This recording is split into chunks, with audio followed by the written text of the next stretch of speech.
I'd like to make a motion to call this meeting to order and a motion to convene into executive session.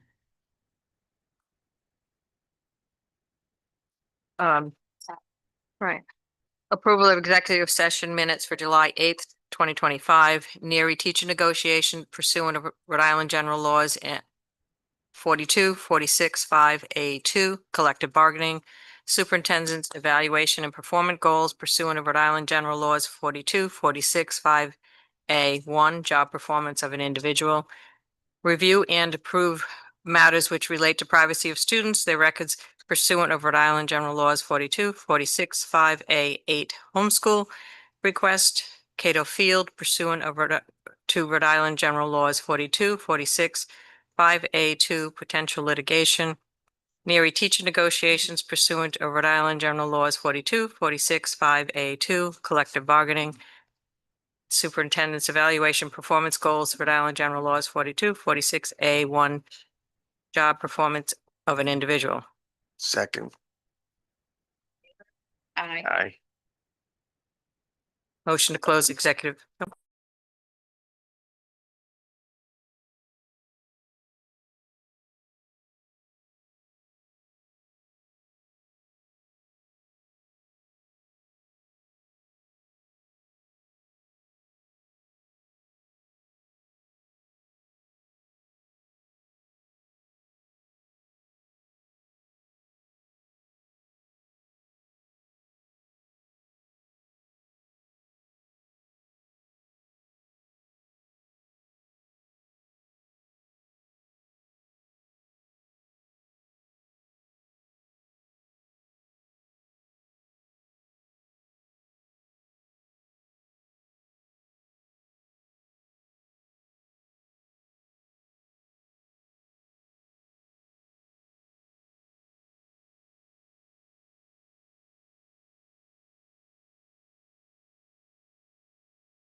Welcome, everybody. I'd like to call this meeting to order, and the first thing we're going to do is pledge allegiance.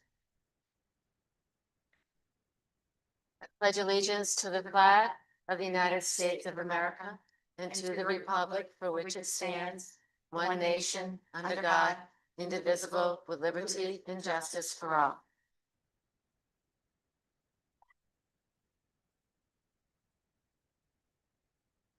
I would like to report out that in executive session, we had 3 votes. The first vote was to approve the minutes, and we voted to approve the homeschooling requests.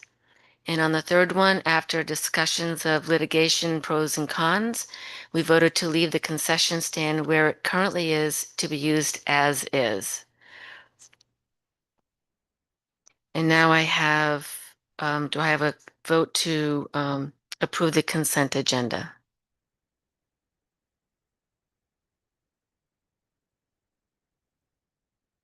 Consent agenda, the minutes, regular session minutes, July 8th, 2025, and June 27th, 2025, which had been amended.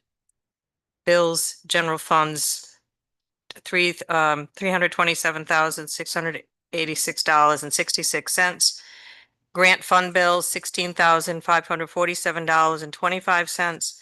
Northwest Special Education, $12.30. And school food service funds, $24,263.61. I would like to abstain from voting on the June 27th amended minutes as I was not present at that meeting.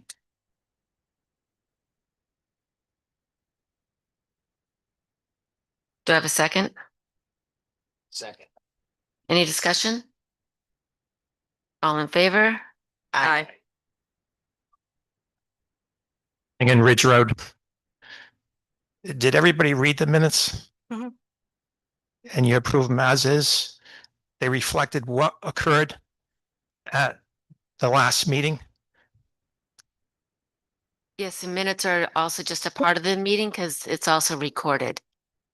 Sure, but those minutes reflect what occurred. The motions reflected in the minutes. Those were the motions. Is that correct? I am approving the motions. I'm not asking if you're improving the minutes. I'm asking the last meeting on those minutes, those motions, on those policies that you approved, Yes, those were the correct motions, correct? yes, I I approve. believe it is. I'm just asking, is that the committee's response? Yes, it is. It reflects what occurred. Yeah. Thank you.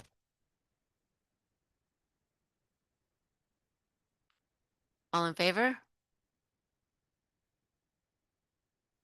Any opposed?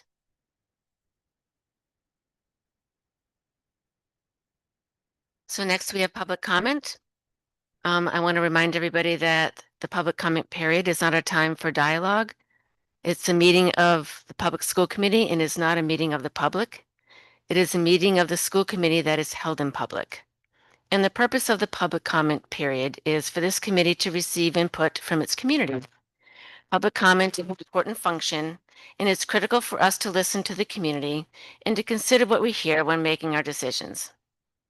In general, it is not a time to receive direct responses from the school committee. However, we may provide brief factual clarification if necessary. Otherwise, the public comment section is for you to voice your concerns without engaging in a debate with the school committee members. It is important for you to know that you may not be getting the answers to your questions or concerns during public comment period, but that does not mean that does not mean you will not be given answers. There are other opportunities for you to get your answers. For example, you can call or email any school committee member. You can reach out to your school parent PACT representative. And this procedure is designed to allow consistency and fairness and to allow everyone a chance to be heard without unduly disrupting the meeting flow and following the school committee and allowing the school committee to complete its business in a timely fashion. As a result, in order to allow everyone an opportunity to speak and an opportunity for us to hear your concerns, I will allow each person to come to the mic once during public comment. If you find that you have additional comments after your turn is over, then please address them at a later time by reaching out to the school committee member or the superintendent. Having said that, we appreciate you coming to this meeting and we thank you in advance for sharing your thoughts with us.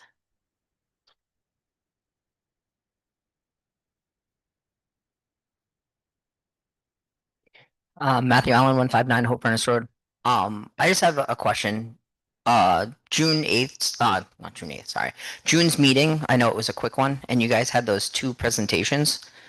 Or is there any moving forward on those? Or like,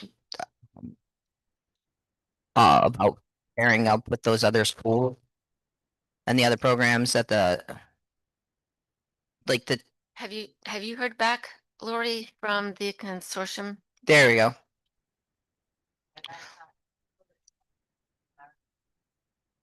I've had some minimal conversation with Mike Solito, and he was bringing it to the board, so he had a process he had to go through, and he has not reached back out to me. So I thought I'd give him till about the middle of this month because he had to get to their school committee meetings and then reach back out to him. And the other one, the We did purchase that and okay. we are actually using it now in negotiations. Okay, thank you.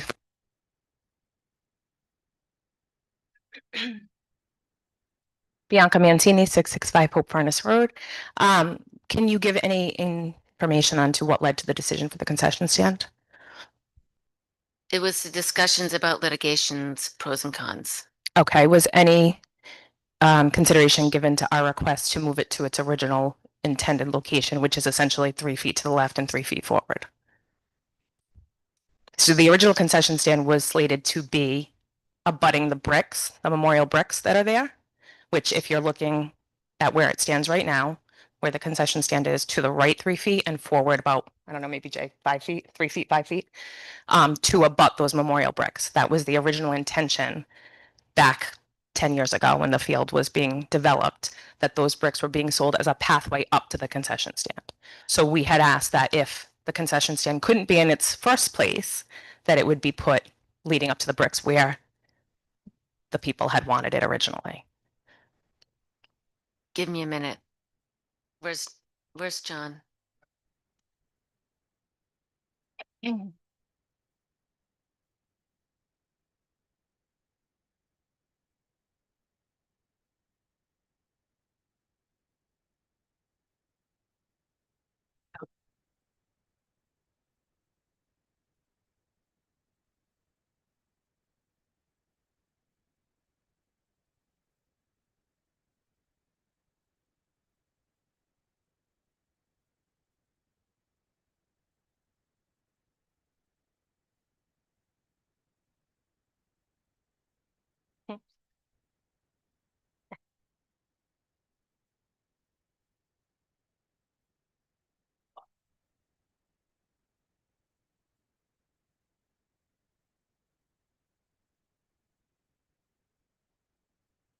So we did talk about if we could move it, and the answer is at this time, we can't. So 3 feet to the left and 3 feet forward is enough to cause a problem. Believe it or not. I'm sorry. So I know I'm not giving you the answer. no, You know, good. I have to be honest with you, when this was voted on almost 2 years ago, the placement was voted on by this school committee and it was approved. I know. So I am extremely disappointed I that understand. not only have you had me move it once, but now it's in an area, it looks like crap. It looks terrible. The grass is not cut up to it. It is weeded. It looks horrible. It looks like we just threw something in the middle of nowhere. And it took a very long time to raise that money. And I don't have to tell you We can that. fix and we can make it look nice around it, but we can't move it right now. And I'm sorry. And I appreciate and I can understand your frustration. I get it. We are I am frustrated. tired of having this conversation.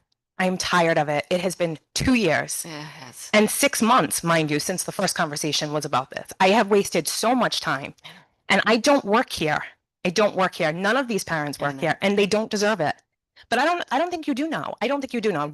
I want to know what each of you think because I don't ever, no, with all due respect, I don't ever hear from you guys. So I want to know, do you think it's ridiculous that we can't have a concession stand on an athletic field in a high school. I mean, that's insane.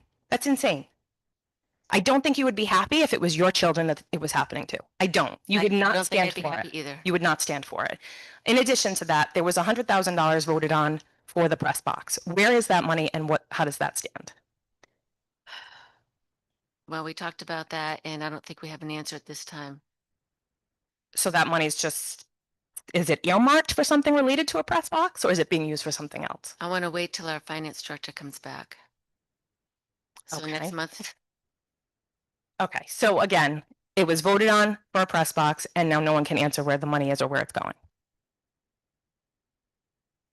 Bianca, it's not that we can't answer. There is a discrepancy in the amount of money that is available. The funds were coming from um I'm gonna call it a rebate that we got when we pulled out of the Northern Rhode Island Collaborative. And we had originally been told that when we removed ourselves from that organization, that it looked like we were gonna get refunded about $100,000. That number did not come to tuition. It ended up, the number ended up to be about $60,000. Okay, So what I can't answer for you, we did get those funds, is where Stephanie put it once it got here. If it is in a secure account, restricted account, then that is the money that we have that would be earmarked for that press box. If it went back into the general fund, that is another whole issue because any surplus in the general fund goes back to the town. so So I again, just need to nail down where she put it. and if it is in the general fund, then it is not available for So- use to anything athletic. What I'd like to say and suggest if possible, and first of all, I think you're owed an apology. This was supposed to be on the the open agenda. Unfortunately, it was not placed on the open agenda. Okay, The reason we had discussions, because obviously everybody is aware there's litigation involved with this, so we had to have some discussions. Mhm. I am going to suggest, and I know it's another month, but I want to be able to do it the right way, that this is put on the open agenda for the September meeting. And by that time, we have a definitive answer on where those monies are, exactly what is available and and I don't want to get ahead and think it's somewhere that it's not. I don't want to go to that route if we don't have to, because you're absolutely right. The funds that were put aside were for it was a one-time rebate, so to Right. say, that Lori said. It wasn't something that was Right. reoccurring, but it was earmarked Correct. for that stand, yep, the press box piece of it. If we cannot do that now, then we need to make sure that those funds are placed somewhere in a secure way so that in time when we're able to do that, those funds are still available. That's what I want on. that's my question, because let's face it, we can't even get a concession stand moved 3 feet. We're not going to get a press No. box. So let's be honest But- and let's be fair and let's not drag this on for another 5 years. No. If that's the case, then my suggestion would be to have a conversation with the athletic director, see if some of those funds could be used to get a nice sound system so we can at least be a functioning field. Do something to at least make up for the fact that we have this gorgeous field and we are basically half-assing it every time we do a game. We have people calling the game under a tent in the rain. That's what we're working with. It's embarrassing. It's embarrassing. And I know that you can't do certain things, but we can do some things. And all I'm asking is a little bit of help and a little bit of forwardness. That's all. So if there is money that was voted on and you can't get a press box, then by hell, let's make sure we're putting that money into something that can at least make us not have to be embarrassed every time a team So comes I to think this that field. that is the perfect thing for us to have on the agenda. Once we find out where those funds are, the exact amount of it, and I would recommend, as I'm sure you will, is to go back to the boosters to see, and I'm not speaking for everybody, this is my thought, that, and we as a committee can discuss that in open session where everybody's here and speak to the boosters, the athletic director, the building principal, whoever it may be. If in fact we're not, is that the will of the boosters? If we're not able to utilize those funds now for the intended purpose, what is the recommendation from the boosters that you would like us to use those funds for. I think that can be a very productive conversation. I agree. At the September meeting. I agree. I would appreciate that. And lastly, I just want to make a comment that, because I don't know if the public knows this and I want to make sure it's on record, the agreement states that the field needs to be used for its intended use as an athletic field. I don't know any athletic field in the state or the country for that matter that doesn't have a press box or concession stand. So that just goes to show you how absolutely ridiculous this is.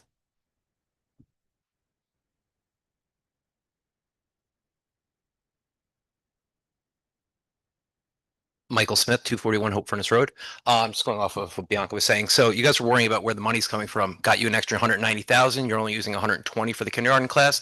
There's 60, 80 grand sitting there that you guys could possibly use for the funding you don't have. I'm just throwing it out there before it goes back to a general fund. I Just throwing it out vehemently there. disagree because those were not, we don't know that we don't have that money. Oh, no, I know. I'm just saying, I'm just giving an idea. Yeah, no. And I'm not saying I don't that. think it's the will of, I can't say that, but I don't think it's the will of the people that we utilize money such as that from the tax base to add to a concession stand. I think we need to find out where that money, that one-time rebate is and how it, and then utilize that for its intended So purpose. I hear you. Yeah. I do. But my whole thing is it's not just the high school that uses that field, right? Absolutely. The Tri-Town Titans use that field. I DJ the game with my own equipment because the equipment you guys have is literally awful. I'm Sound? literally the sound equipment. I literally bring it there every Sunday myself, set up my equipment on a field because that's, by the way, 20 something years old and it's still better than the one that you guys have. So I'm just throwing it out there. Like it's really awful. Sidebar, is there still SYA? And again, it's been a long time. Is that stuff going? Yeah, there was a youth organization that had purchased them. And again, I don't know It's okay. a small Fender portable PA Okay, system. so it's not what we're looking for. Yeah. Okay. Like you guys have better equipment in this room right now. Yeah. Than that entire stadium that we have. So, yeah. If sound equipment was to be purchased, is it something that would need to be housed inside something? I would assume you guys would install it, like it would be a permanent fixture outside. Most of the time they put it on light poles, Gotcha. Okay. but Yeah. most of the time they're attached to the light poles that you Right. guys aren't allowed to put in either. So, That's my ignorance. but yes, no. But realistically, I mean, there's ways of doing everything. Yeah. There is. I mean, I know we're not allowed to put the light poles up because you guys claim no heavy equipment, but realistically, cranes can reach all of that stuff. So again, there's ways around every excuse we've had for the past. I came to the meeting in October. That's when you guys approved this, and we're still talking about it. So I really thought the Titans would have an organization like a really nice space to use this year, which will eventually be Spartans. I mean, that's where they're learning their fundamentals at the Tri-Town organization, and they're going to be Spartans, and we don't. Yeah, that's all. Thanks, guys.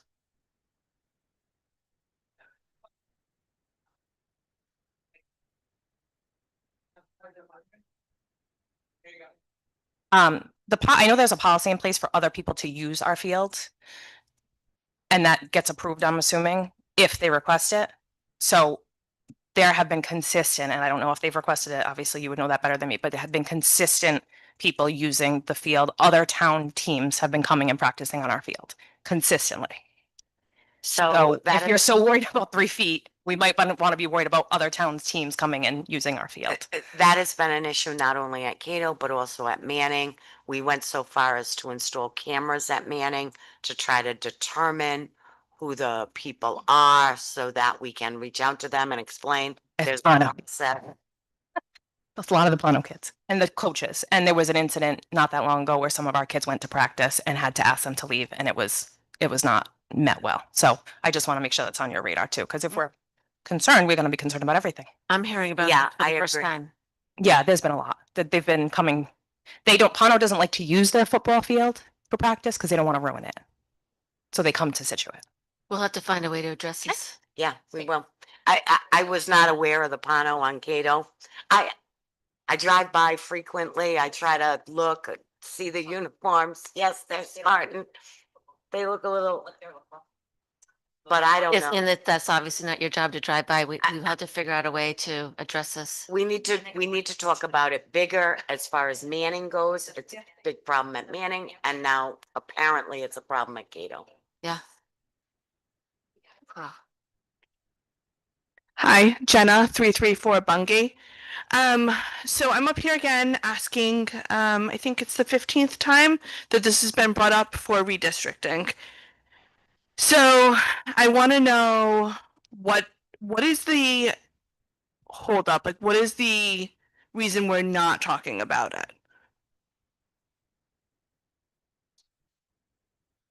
I believe the school committee members at large have not requested to talk about it that I know of, and it doesn't seem to be an issue at this time. It hasn't been brought to my attention by the superintendent or other school committee members that we need to redistrict. So that's why it has not been put on the agenda. So If I need to be if I stand corrected, please Well, speak up. if I can speak to it, and I know. please. We've never had a formal discussion, but it has come up several times at meetings. I think just looking at, again, this is specific to our elementary schools, let's face it, right? We Yeah, have one that's high what- school, one middle yes. school. We can't redistrict, maybe we could move one to, I don't know. So I don't know that it's not something that, that should be addressed again, I think it would take what are we looking at redistricting? Are we looking at hiring a different company? Obviously, we're not having that discussion right now. Maybe that's something, but every year we have been facing declining numbers. We have, obviously we've brought positions down. We have an elementary school that has max numbers at one place. So I don't know that it's not a good thing for us to have an open discussion about and possibly put on the next agenda, whether or not, and again, I don't know, maybe some preliminary work needs to be done as far as, do you bring an outside company in? There is no outside company that I have found, but I don't know. That's So you have looked into it then? about a year ago. I was part of redistricting years and years ago when the superintendent generally runs the whole redistricting process. And the last time we had one, it was Kristen Stringfellow, because my kids were involved. I was a parent on the thing. So- They're like almost 40. I'm a little surprised to hear that you have never heard this before, because I know I personally have asked several I times. didn't say I've never heard of it before. I must have misspoke. I just haven't heard it coming from any other school committee members or the superintendent saying, you know what, we really need to. So what I'm asking and what we're saying over here doesn't matter? Because we've asked for it ever since the Finance Town Committee meeting a year and a half ago now. We keep asking because one school's really full and then you keep closing classrooms in another building. For everyone else, it makes a little bit more sense to maybe like shuffle kids around.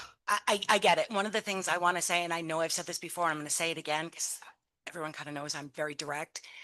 If we have an outside agency come in to look at redistricting, I have concern that the recommendation is going to be to close an elementary school. And I'm not in favor of that, right? And that's a personal concern of mine. I'm not saying we shouldn't address it anyway, but I think we need to be careful what we look for sometimes. I 1000% agree. When just looking at the distribution of numbers, it doesn't take rocket science Yeah. to figure out. Playville's bursting, Hope is empty. And and some grades, yes, and then some grades, no, right? So it's not as easy. And just because it's not easy doesn't mean we shouldn't do it. But there are a lot of pieces, and I'm happy. Lori, did you want to? So to speak to this, Jason and I met with the bus company this morning because we're looking at those lines, right? And if you've noticed the new online registration system we've implemented, new elementary students are not automatically assigned to an elementary school because we are trying to even out those classrooms, right?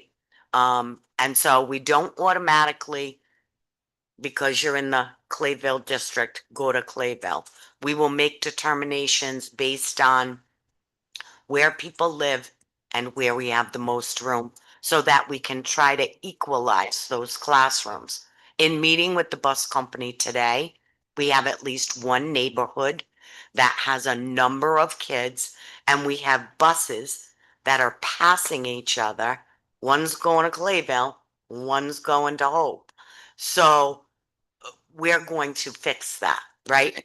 I'm not going to move kids that are already established in their buildings, but we'll make some decisions moving forward that neighborhood and community will be assigned to Hope.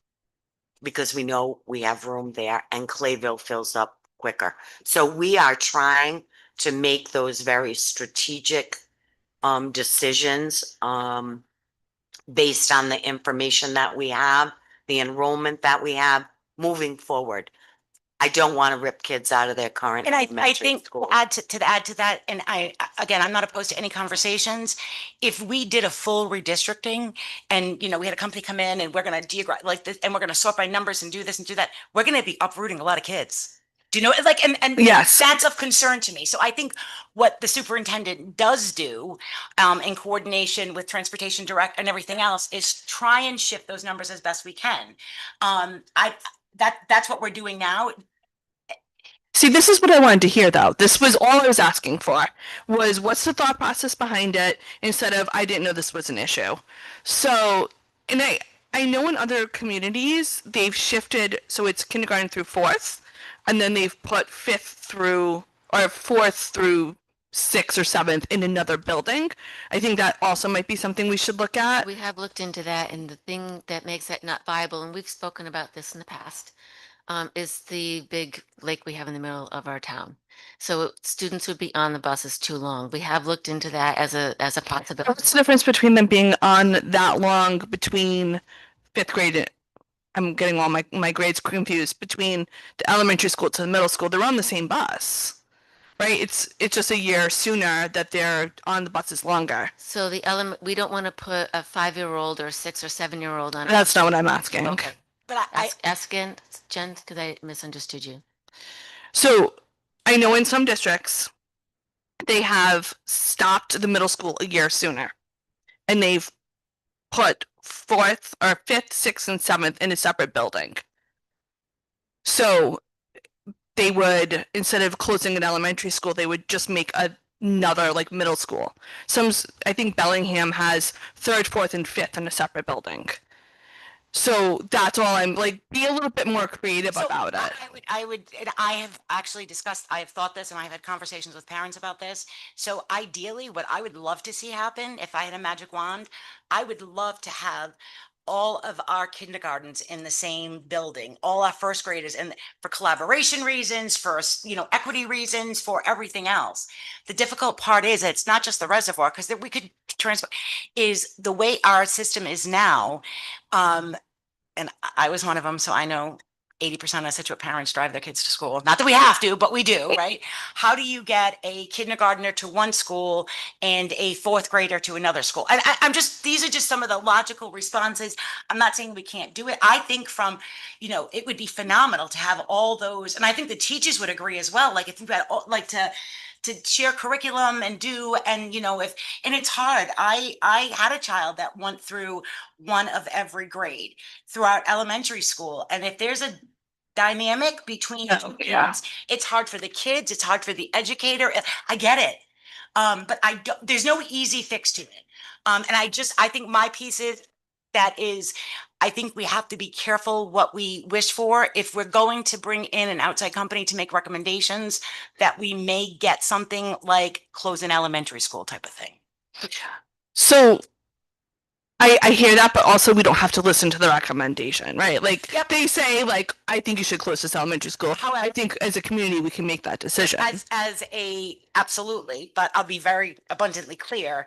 If there is obviously it's a public report, it's a public, then there's that out there. Let's face it, the budget season isn't pretty, right? Like everyone here knows what went into the budget season this year. So if there is a recommendation out there stating that we should be closing elementary schools, we're dependent upon the budget that we receive, if that makes sense. It does. It does. I just needed to know that we were talking about it. I wasn't asking for it to happen next month, but we've been having this conversation for so long, and it'll take too long. If I remember that you had said that at one point. Well, now it's a year and a half later, and we still have an overfull school, and we're closing classrooms. So, to me, logically, and parents aren't going to be happy. I know it's not going to be a good, easy decision. I was lucky. I was asked to go to North Scituate. It was just easier for us. And my daughter went to kindergarten.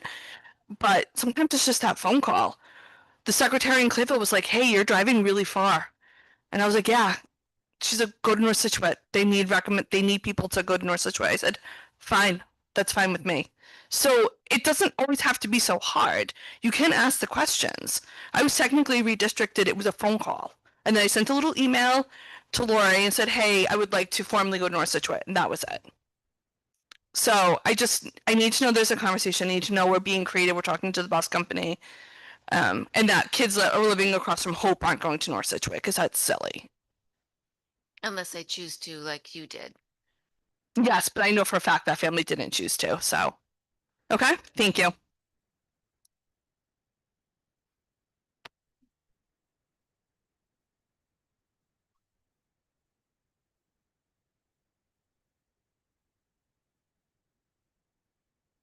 Richard Finnegan, Ridge Road.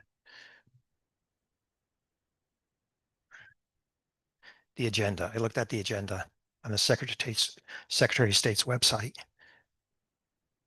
I don't see any attached policies again. Can somebody explain to me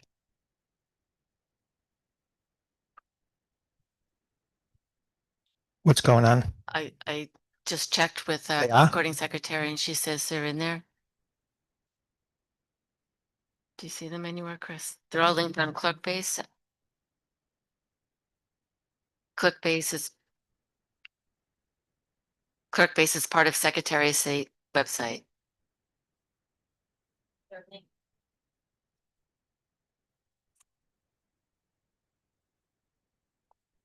So I'm wrong. I just want to make sure.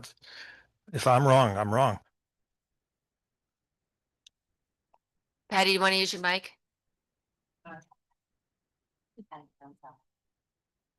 On our website, everything is linked and it's linked through ClerkBase. ClerkBase and the Secretary of State's are like almost all in one. If you go, I can show you if you want. I can show you No, where they no, are. if that's, I don't know if you're aware, we've been through this many times. May 6th, the May meeting. I didn't know where the policies were. Last meeting, I questioned where the policies. This meeting again, on the Secretary of State's website, the official site of where you get your meeting notices in the state of Rhode Island.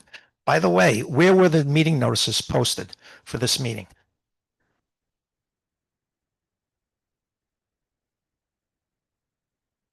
Clayville and the high school.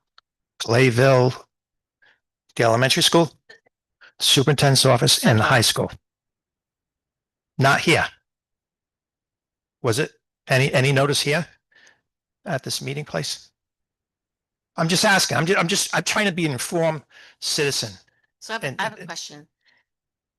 If I went on the Secretary of State website, would I find our agenda and all the attachments on the Secretary of State website?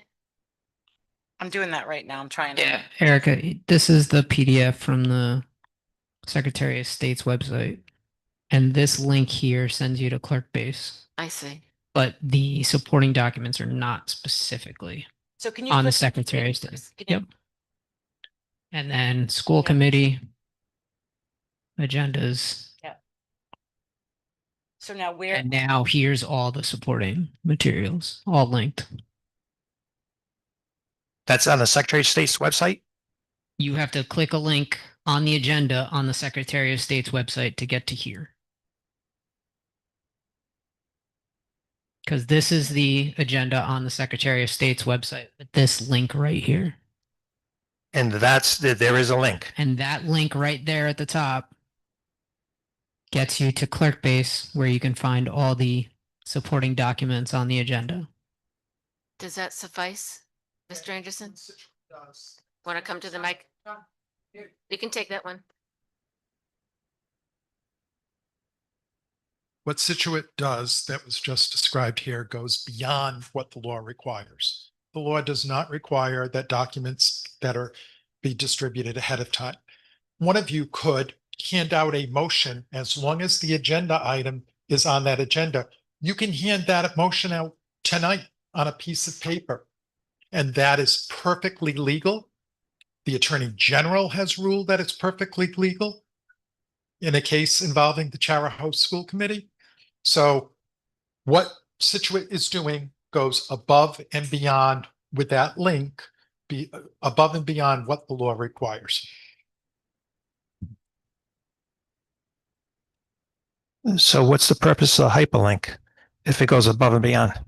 You just want us to be more informed?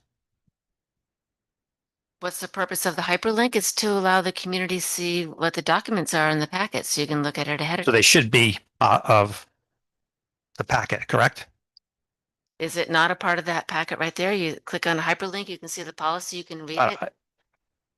If that's the Secretary's website, that's what they're showing me.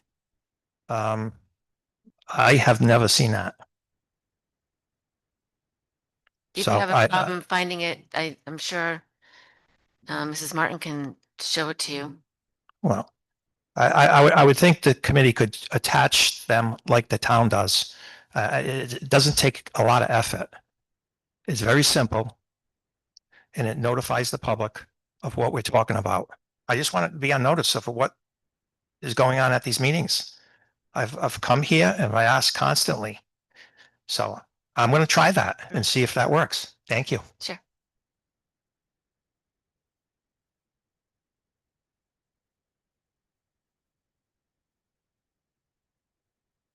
Any other public comment in the room? I don't see any hands raised. Do you, Chris? Okay, that concludes our public comment. Now we go on to the superintendent's report. Good evening. My report is a little different than it typically is. We always start with the employee updates, and I would like to recognize the retirement of Barbara Brewer, who is a paraprofessional for us at Clayville. So congratulations to her on her retirement. And the retirement of Susan Marchetti. She is a Hope Grade 5 teacher. So both of them have contributed to this district for many years, and we are grateful for all their contributions, and we wish them the very best in their retirement. Now you're going to get an opportunity to meet live and in person our North Scituate elementary principal, Mr. Kyle Gallivan. He does come to us from Smithfield with a wealth of knowledge. We're thrilled that he is with us. He and I have already met once, and we have standing meetings on our calendar throughout the year. So I'm going to turn it over to Kyle and allow him to have a few words with the committee at this time. Thank you, Kyle. Thank you. Good evening, Madam Chair, members of the school committee, Superintendent Andrews, and the Scituate community.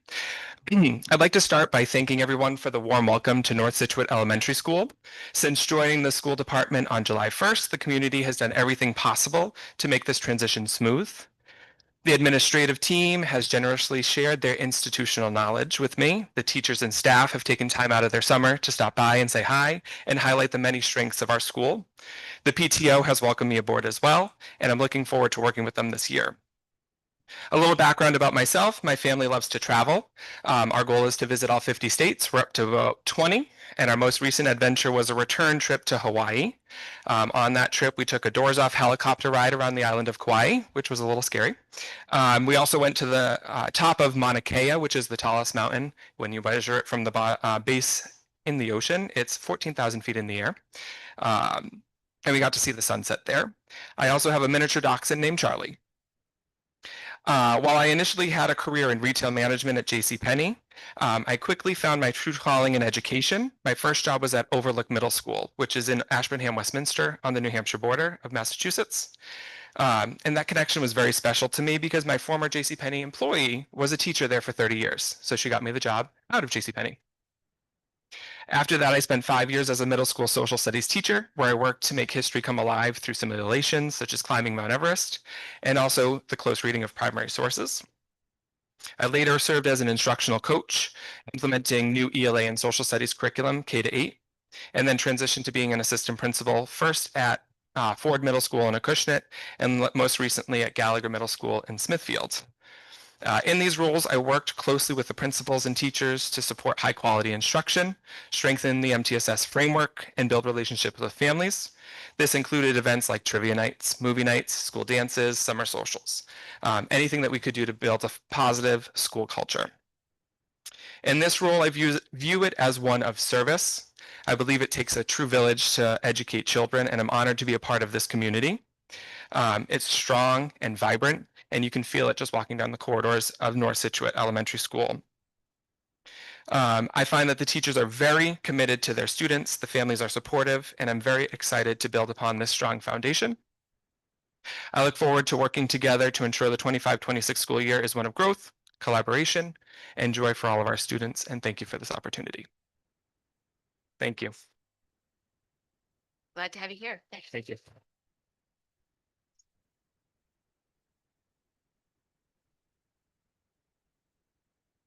You do have enrollment numbers in your packet. As you can see, there is plenty of space at Hope and at North Scituate. But Clayville has a number of grades that are full, and Patty and I are working on the involuntary transfers of students for those grades that are over capacity per the contract. So we'll be getting that information out to families. Laura, can I ask a question about Yeah. the report? I'm just trying to understand, I get the numbers. Yep. Do you have it up in front of you? I do. Can you just tell me what, some of the abbreviations at the top mean? So grade, Yep. school is pretty Yep. easy, right? Yeah. Grade 0 is Yep, kindergarten. got that. Everybody else you got. Yep. The total is the total number of students in Yep. that grade. We don't use the next one. Okay. The next 3, 4, actually.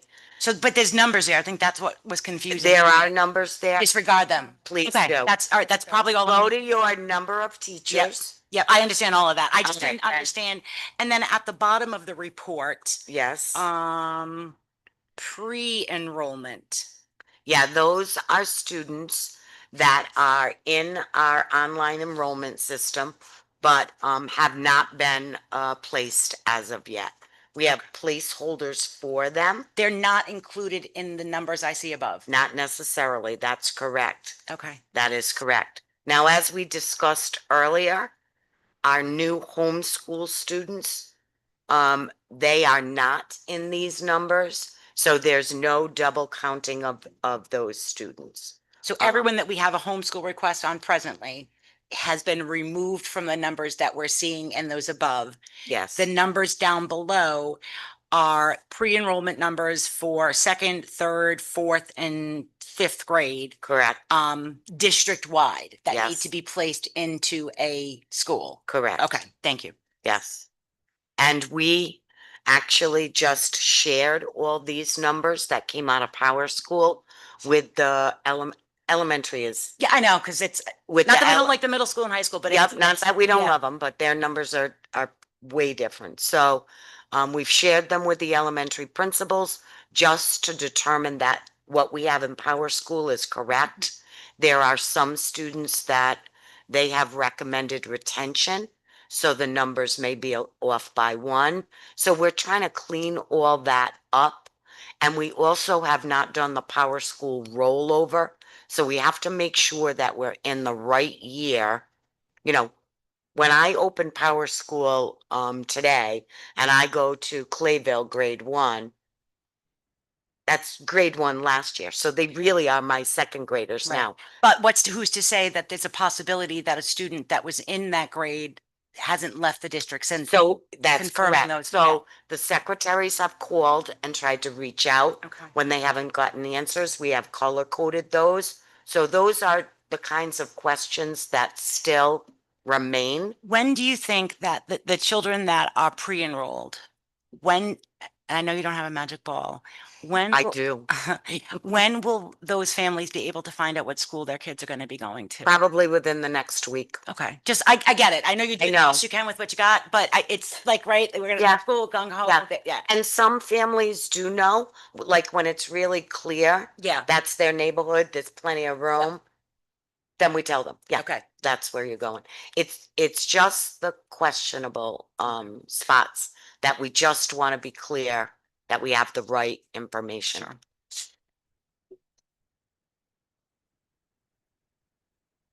Any other questions about the numbers?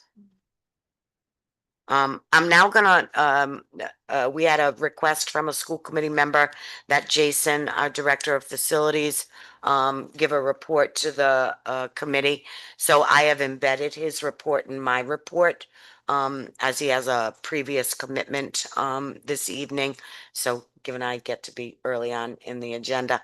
So I'm gonna ask Jay to come up and give his, facilities and all the projects, updates, and allow the committee to ask any questions you may have of him.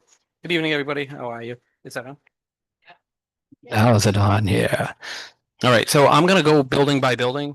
And I'm going to start at North Situate because there's nothing significant going on at North Situate. We have a few things that we're going to be presenting at town council, as far as new flooring and painting at North Situate, but that is not occurring this summer. They had a new fire alarm put in last summer. It was finished, and it's been tested. So they're doing their normal cleaning, waxing, and they actually have a lot of catch up to do because they really didn't get to spend that time doing it last summer. So that's what North Situate is doing. So moving on to the high school, we have lots of going on. I don't know if you've been in the high school, but there's a lot going on.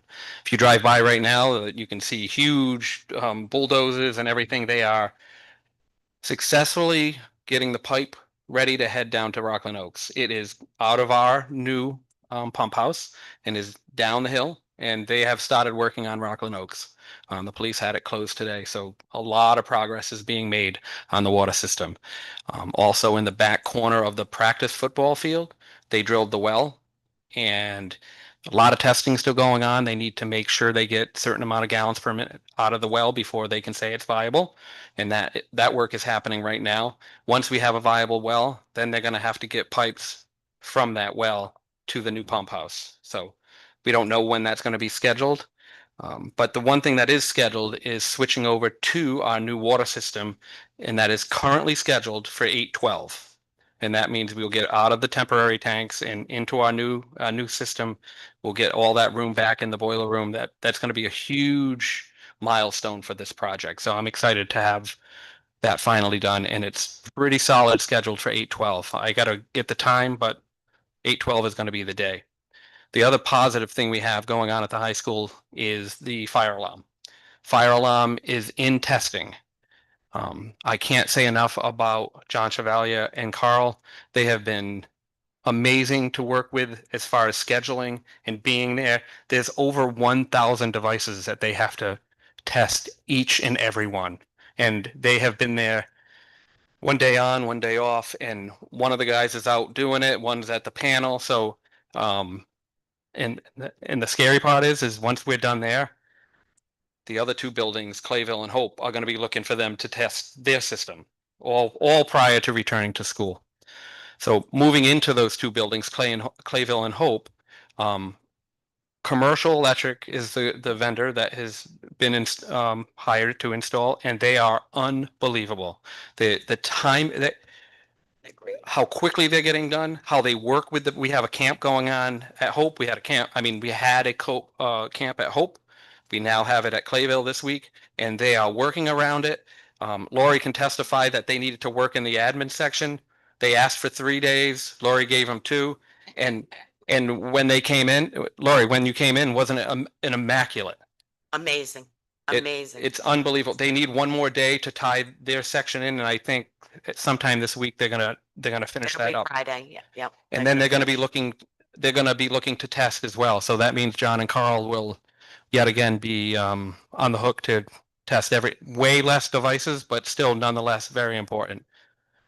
To interrupt you, but I was in the building on the day they were testing those middle school units, and they were moving right along. They had multiple groups of people moving from one device to the next. it was pretty impressive. Jason, I know that every year we have to get a report on the status of the fire systems before the opening of school. Am I correct in saying that? So it's not a status of the fire systems, but the fire marshal for the school do their inspections, and that was my next item. They had already to get ahead of it. They had done it as soon as school got out. So I already had the inspections, and we've already tackled their lists. And actually, while they were doing the fire alarm testing, he was re-inspecting. So Carl, no, yep, it was all tied in. It was I probably did it out of order, but that is happening. Over at Hope and Clayville, there were a couple trees that we ended up having to take down because of the weather we've had. DPW has worked really well with us to help do the ones they can, and obviously we have to hire a vendor for some of the larger ones. But I also wanted to mention that one of my employees, Ed Tui, is a plumber by trade, and Carl the fire marshal had an issue at town hall, which he needed something done, and we worked with the town to get that project done, so they didn't have to outsource. And we try to work and trade, we barter, if you will, to get the services done. So, and the other thing I wanted to mention is what an amazing job my custodians have done now 2 summers in a row with just crazy amounts of work being done, and it's not clean work. Like when the ceiling tiles come down and they're putting devices, there's dust, and they have just been doing an amazing job because that room might be done, but they just went in there and tested it, and now, and they're just everybody is working to make sure that when the faculty and students come back, that the buildings look absolutely perfect, and I couldn't be more proud of their performance. So I think that's all my updates. Just listening to you sing the praises of DPW, Carl, and John. Do you think between a combination of you and Lori, maybe we could just pen a quick note to the town council? Just nothing elaborate, but just saying how above and beyond they've gone to help us do. I think that goes a long way. I was gonna do something like that. I just wanted to wait for the projects to. Whatever you Yeah. see fit to do. Yeah, I just thought I'm something. happy to put something together. I also want to recognize Kirk and his guys DPW, working with Jay yeah. to get those offices ready for our move over to the Whatever you town guys see hall. fit. So I Whether- think there are a number of come from things. you guys, if you think it's something needs to come from us, we'd be happy to coordinate that too. But The town departments yeah, no, it's really do a great job, so. You're welcome. you step away. I know Lori said you have I know last month, I think we were here last month, and after you left, there was a question for you. I believe you have another engagement to get to. Does there anybody here that has any concerns for, you had literally walked out the door with a meeting or two ago and someone's like, shoot, I wish I knew he was leaving. So I know we did public comment, but we do open up to comment if things going along. Speak now or hold your peace. It's a question regarding. I'm sorry. Michael Smith, 241 Hope Furnace Road. The entrance to the high school by the Cato Field side, that's dug up. Is that the water line? Yeah. Okay, that's the new, okay, that's that. Okay, perfect. And when that's all said and done. Yeah. When it's all said and done, all of that will be completely repaved. That's okay. And that's It's gonna be just- before school. It probably won't be repaved before school, but it will be. People will be able to use. it, Yes, access it should be open. Okay. It should be open by tomorrow. I drove by it yesterday, so makes sense. Other question, you putting exhaust in the new entrance of Hope? I know that we fixed the roof. Yep, and I put vents going into that. Oh, okay. And I don't know what you call the bottom, they're putting louvers on. Okay, bottom- on the doors or yeah, something? On the Okay. bottoms of the doors. All right, perfect, thank you.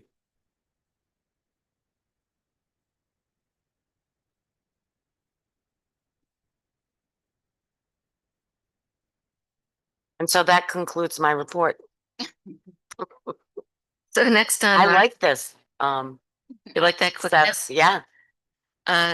Next is WD Community Health contract.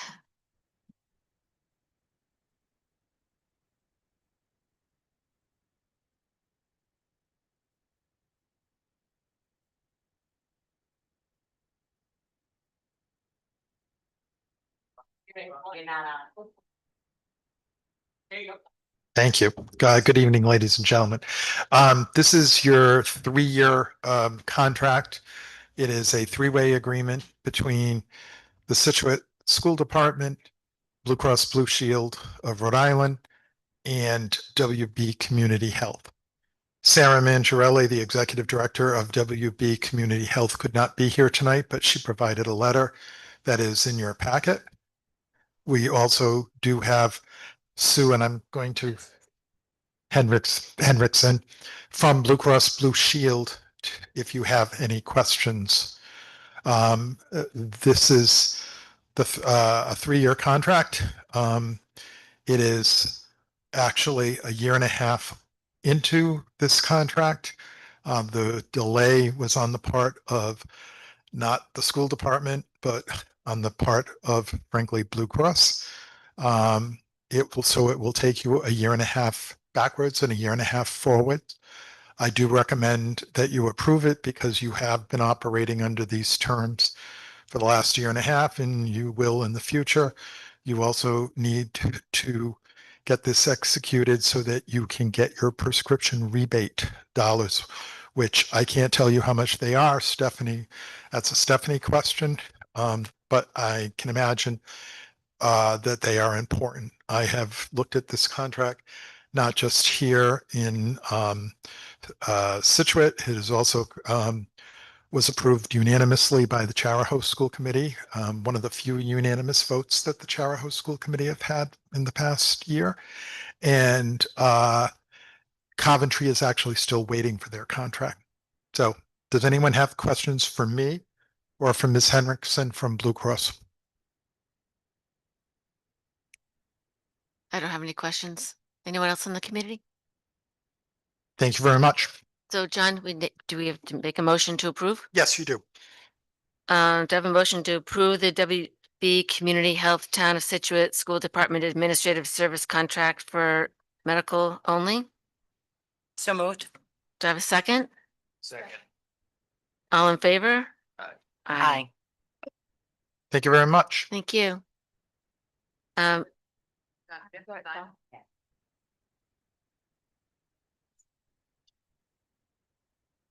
And next on the agenda is middle school handbook.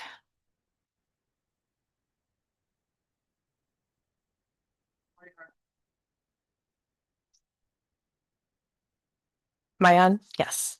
Dana Morales, Scituate Middle School Principal. I'm here to present the school year 26 middle school handbook. It was in your packet, posted online. If anybody has any questions, otherwise, I'm looking for an approval from you guys. I know that you've answered all my questions. Mhm. And I like how it's streamlined, and I did ask next year just to have a straight through copy. Yep. Yep, I made a note of that and I'll make Thank sure you, that's in the thank you. packet next year. But I've read through it. Does anyone have questions? Anything significant, Dana? Well, the changes were with the attendance Yep. policy, and I did edit the language around the dress code to make it more current and more in line with other middle schools and secondary schools across the state. That's it. And just streamline the policies. I made sure all the updated policies, because Ozzy's done so much work on the policies, I wanted to make sure that the most current version was linked. And we'll hand this out digitally. It'll be posted on our website, and then we get signature copies from every parent saying that they've received it. Can you give us a very brief overview, cell phone policy? Sure. So the middle school, the secondary and elementary principals worked on a draft personal electronic device policy that we're ready to present to the subcommittee on August 12th. We're hoping that that moves through there, and then we're able to present first reading at the September school committee meeting. So it hits all the points of the language from the state, and so students won't be able to have devices on school, and it includes anything like a smartwatch and a cell phone. However, students with IEPs or 504s and accommodations medical or academic whatnot would be able to have their devices. And then the administration would make decisions on school by school basis. So it's going to be a learning curve for the high school because they were able to use phones and however, with the middle school, we already didn't use phones. I would like to say that the middle school has had cell phone pouches in every classroom. I've had those in there for 3 years now. Our challenge now is for students to cooperate and use them. And again, so I know we need to update our policies to reflect what, and you guys are working on that. I did, and it was kind of a redundant question. I just wanted you to touch on it, and I'm very happy these are directives from the state of Rhode Island that Right.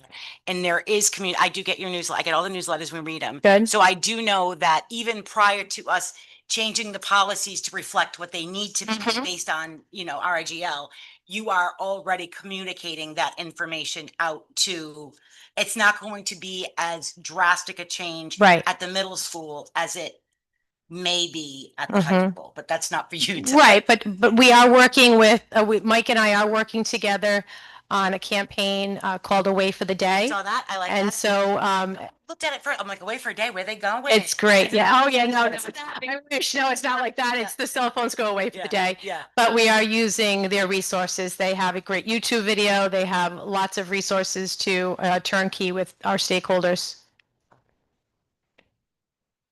Any questions for the committee? Seeing no questions, I'd like to make a motion to approve the middle school handbook for the 25-26 school year. So move. Second? All in favor? Aye. Thank you, Dan. Thank you. Thank you. That brings us to the administrator's compensation criteria and protocol proposal.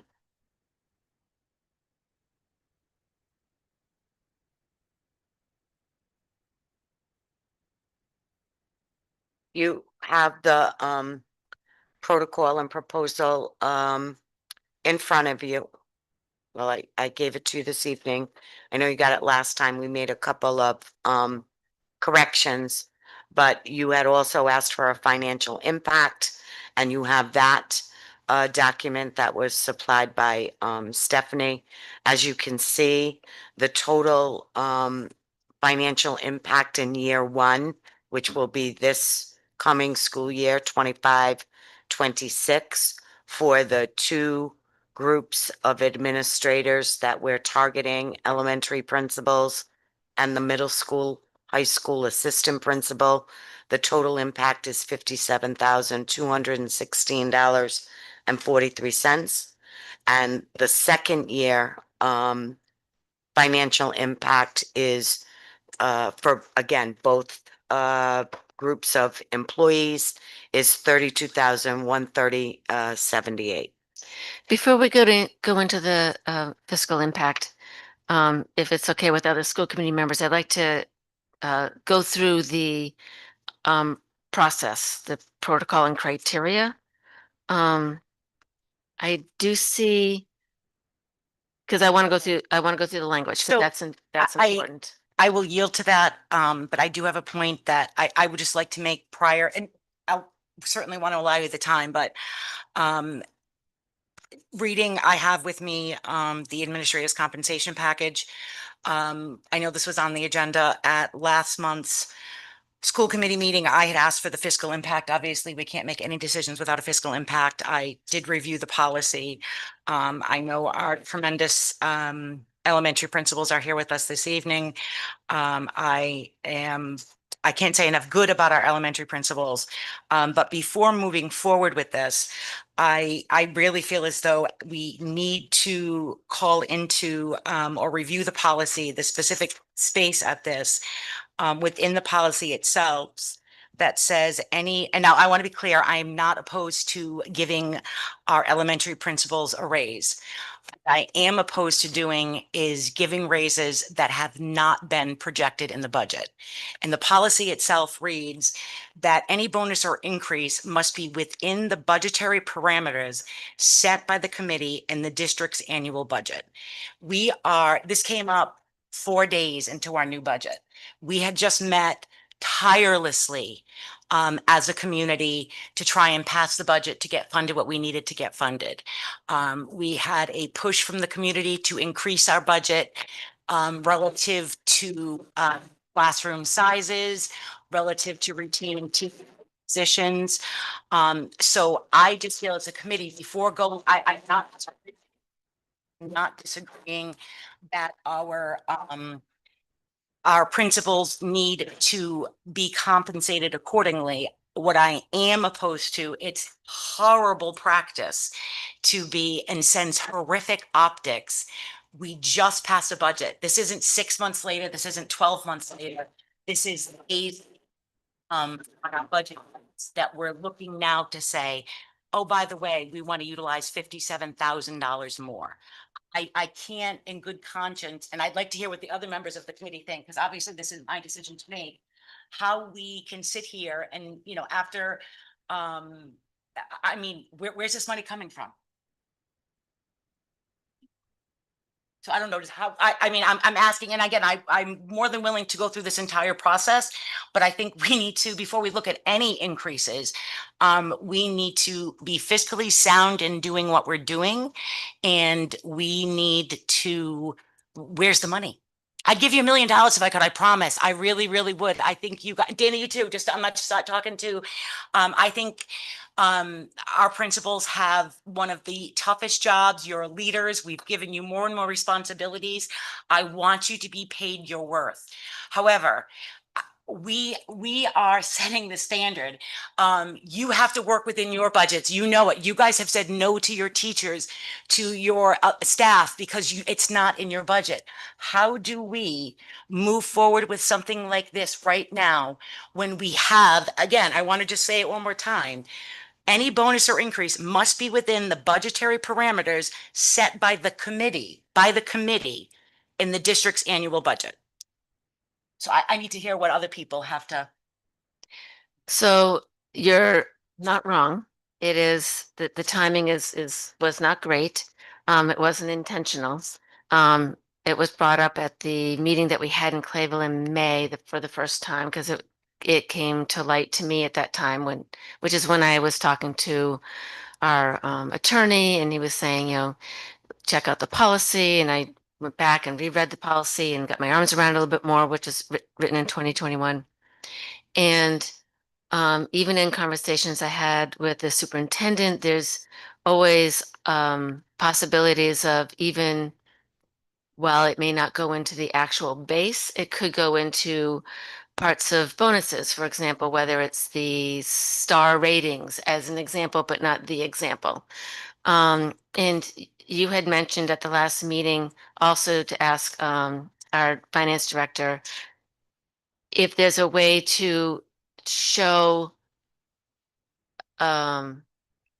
some movement within the budget. So maybe there is something within the budget. For example, we had budgeted for our, and this is it. I'm not the finance person, nor do I claim to be, but as an example, we had budgeted for our North Scituate Elementary principal a certain salary, and the principal coming in is not making that same amount. So there's money there. As an example of that was budgeted, is this something that's that a finance director can do to move forward with this? And you had said, I'm sure the discrepancy isn't $57,000. correct. It's just, It is again, not, it's but not that I don't want these people to have, but do it's we, something. It could be something. 2 days into our budget cycle, say, oh, by the way, we need an extra $57,000. I mean, are we looking to use the $190,000 that was used for teachers? So we've already used, I think, 120 of that.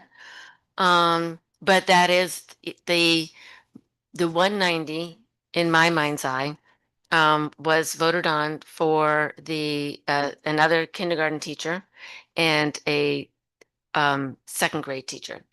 And the numbers, I believe the school committee said the numbers do not support another second grade teacher to have class sizes of 11. That decision was not based on whether we had money or not. It was based on class size. At least that's what my interpretation was. Someone correct me if I'm wrong. So there is that money there if we chose to use it. 50 or 60,000, but I'm not proposing that right now. I'm just saying that is a possibility. Because we make those decisions on class size, not whether we have money or not.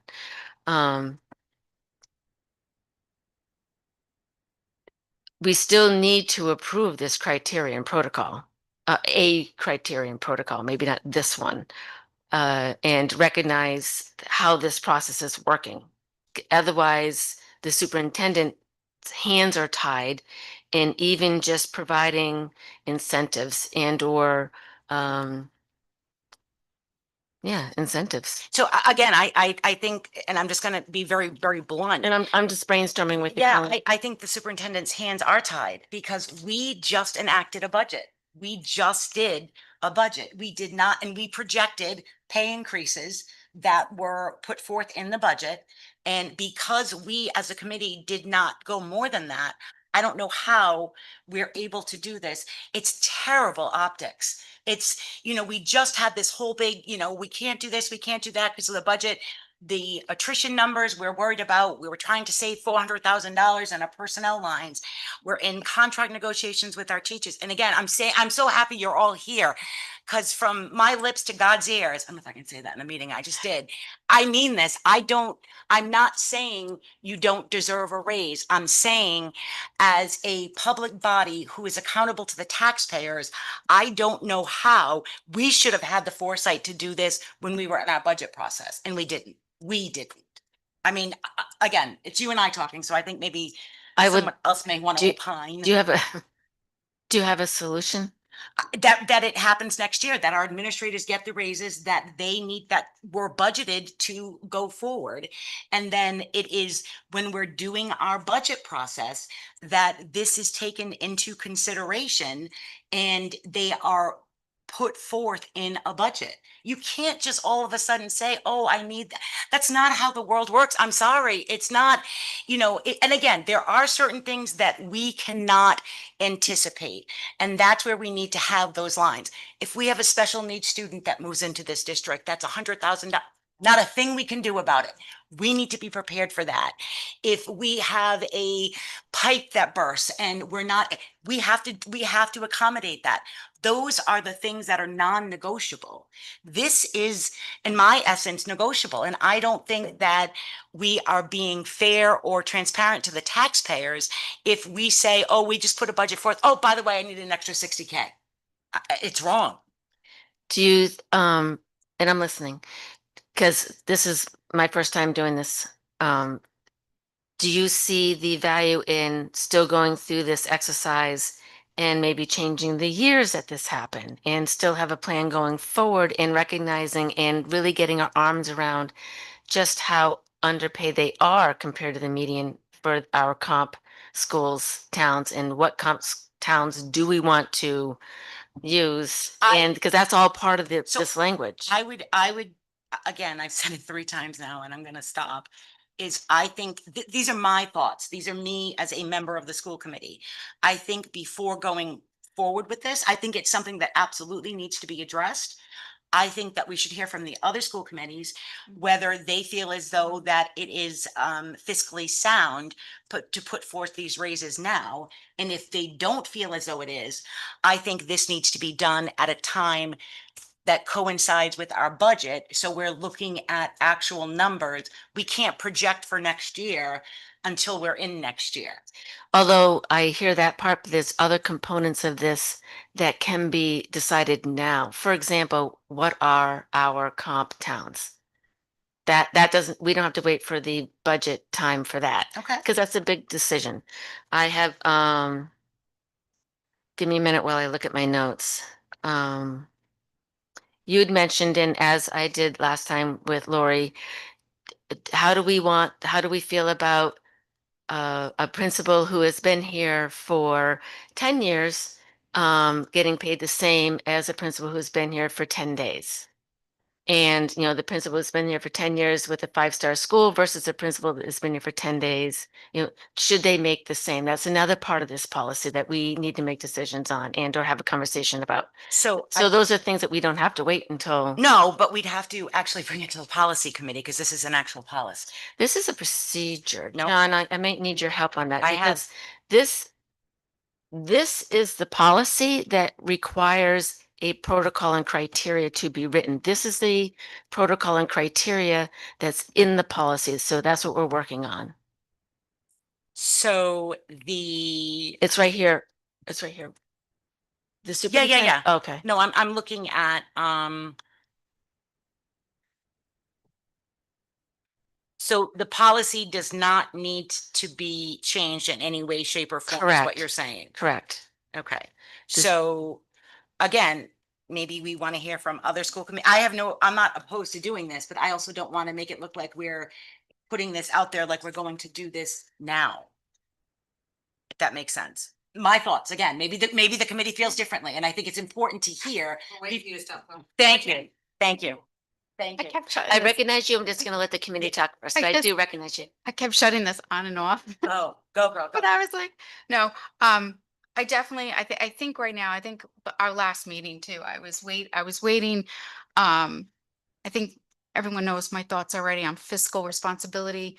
And the last meeting, we were debating on waiting for numbers for the kindergarten. And I was like, you know, as discussion went further and further, we're like, we got to get another kindergarten teacher. We couldn't wait. So now, same thing here. I do understand, like, I do feel my concern, this is my concern. I understand your stance on it, Colleen, that like about the money piece.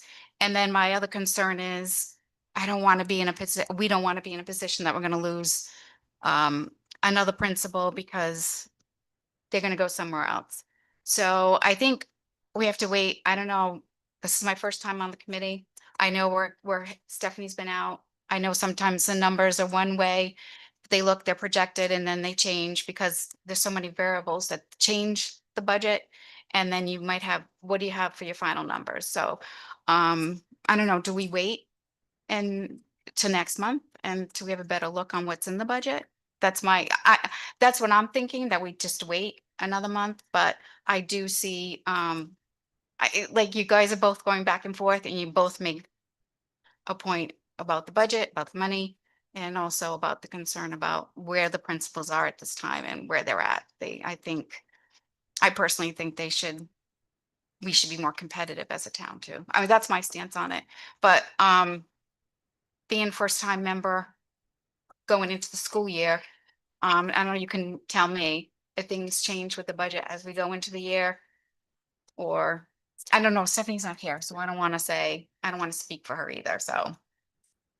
Yeah, so that's fine.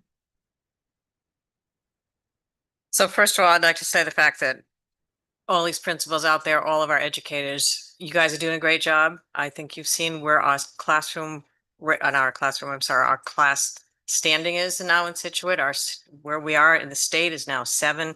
I mean, everyone is doing a great job. If I could give one of you another $100,000, go for it. Again, it's the budget, and I'm not comfortable with the fact that Stephanie's not here to say, what are these numbers? You know, she can always pull something up when we have a question, and I don't feel comfortable knowing what the question is. It was frustrating a little, and that's my word, that at the last meeting, 4 days after the budget, this came up. Where did this come up? Why didn't we look at it before?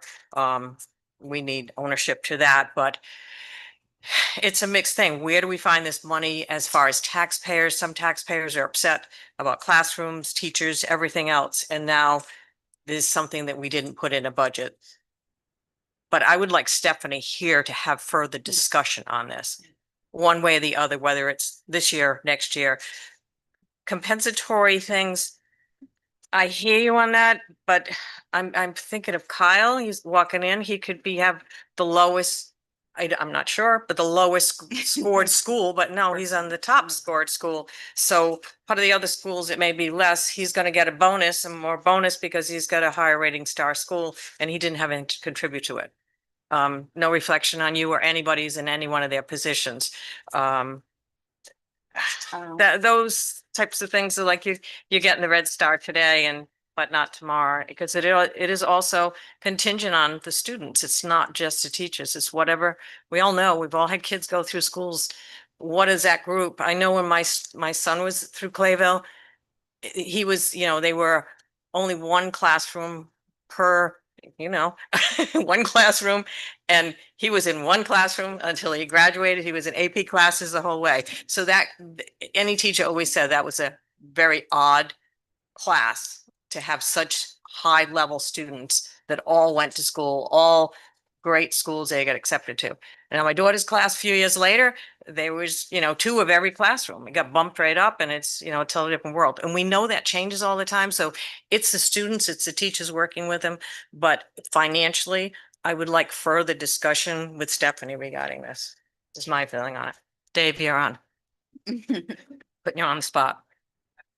You have to have your mic on, Dave. I think that I agree with all the things that you guys are saying, but I do think we should stick to the budget that was budgeted. We can do this going forward, but that's about all I have to say on it. I would like to, and it was mentioned at the last meeting, just at least to go through the exercise and see when Stephanie comes back, if there is some movement within the budget, whatever that looks like. We had talked about, if not the big jump that needs to happen, but maybe a little jump or some sort of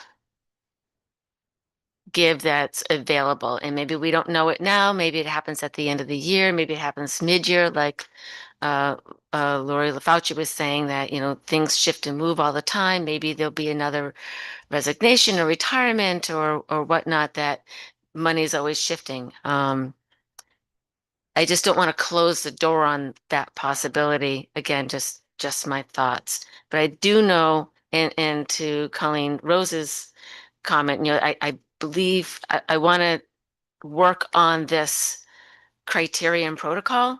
And maybe it should be at a school committee meeting. Maybe we need to have it as a workshop.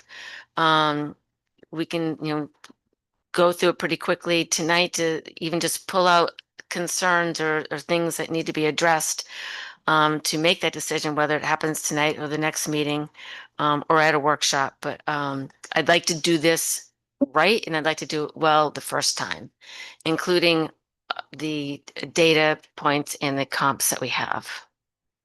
I would suggest we either put it in and first of all, different meeting. Stephanie's not here to, what are these numbers? Let her pull up what is actually happening. We had money came to us less than we expected. We don't know where the money is for the concession stand or the other thing. I'm sorry. Press box. The press box. There's a lot of unanswered things. And I would say, let's table this for tonight. We still have more on the agenda, but for discussion, and we can either decide whether we want this as a workshop. Community can be involved in the workshop as well. Versus. As well as the administrators. I would have no issue whatsoever having administrator involvement Yeah, in have this a workshop process. with you guys, yeah. Yeah. If, I don't want to sit here saying, A, B, C, there's different input that I think we have to have a workshop. It'd be much more productive than us trying to make figures and one person on a computer with numbers. And we want you smiling all the time, so. In all seriousness, we do have a budget that we just all agreed on. But when something comes up one way or the other, we need to work with it. But I would appreciate, like you said, having the administrators involved in it. I'd also, and I still recognize you, real quick. I also, I believe this policy, John, came from Charahoe, another school. I can't help but think that other schools also have criterias and protocols as.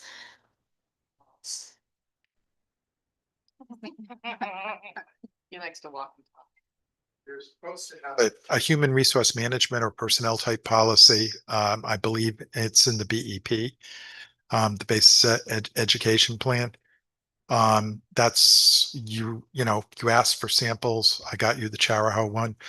I and see if there are others out there. I'm curious not about the policy, because I like the policy. It's just the criteria and protocols that, so the policy says the superintendent shall develop and implement a protocol and criteria for decision makings with compliances herein. I just wondered if other schools, what their protocols and criterias are. I can look into that for you. If Chair Yeah, has- I can ask. did consult with John after I put this together Mhm. based on some research I did on other protocols and criteria. And because I knew John had pulled the policy for you from Charahoe, and his feedback to me was that it was aligned with the policy, it covered all of the areas, and he thought it was well done. So that's sort of why I landed where I Yeah, did. Okay. that's correct. The superintendent reviewed what she has prepared with me. And I, I think I agree with you. I said it's well done. That being said, there are policy decisions. And I appreciate Colleen's point in terms of, do you give somebody a bonus when they weren't involved in doing it? The work to create the star? Do you deny somebody a bonus because the class is the fourth grade is the class from hell, and they'll be the class from hell in the fifth grade, the sixth grade, the seventh grade, and so forth? But that's what you're elected to do. That's your responsibility to say, or, and so forth. Superintendent has prepared something for you. It's for your consideration. I think it is a very wise point that Stephanie is not here. I'm sure she wished she could be here. And, that you need some data to inform how this policy could be applied and what the potential consequences are.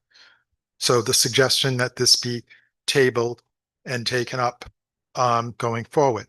I do think I do want to make it clear, though, there is nothing stopping you tonight saying that the comparative towns that have been chosen are reasonable towns. Providence is not on the list. Pawtucket is not on the list. Central Falls is not, because they are not comparable communities. If I remember correctly, Narragansett is on the list, Burrillville. Burrillville, Coventry, EWG, Foster, Gloucester for the secondary salaries. Narragansett, West Warwick, and Erica asked me to add Tiverton, North Smithfield, and Portsmouth, which I did. Yeah. And then reworked the And numbers. they are, that is a range of communities. West Warwick is less affluent than, say, Narragansett, but on the other hand, you don't have Central Falls on the list. You don't have Barrington on the list, or East Greenwich either. So, I mean, there has been thought, but obviously if the committee says, no, we want to compare ourselves with Sterling, Connecticut, or Attleboro, Massachusetts, enough of Rhode Island.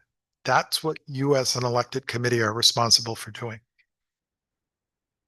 Okay. Thank you, John. Thank you. Yes. Hi, I'm Sydney Bilodeau, and I live at 1355 Chopmas, just down the road.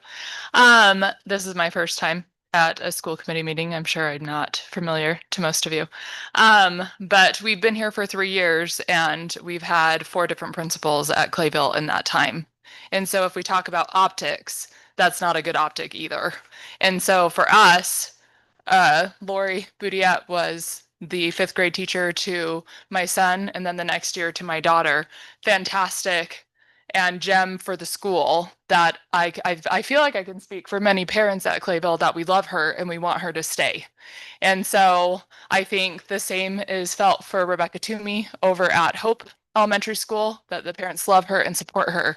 And so if the decision of the committee leads to principals leaving next year, that is worse optics than the fiscal responsibility, especially in my opinion, if the money that those parents advocated so strongly for to add more teachers just wasn't relevant to adding a 2nd grade teacher, that there were funds left over, if that helps keep the people that are responsible for our great school communities, then I don't feel that you're going to have a bunch of taxpayer parents in the town that are going to be upset that we're keeping our principals because they're content to stay and do hard work for our community.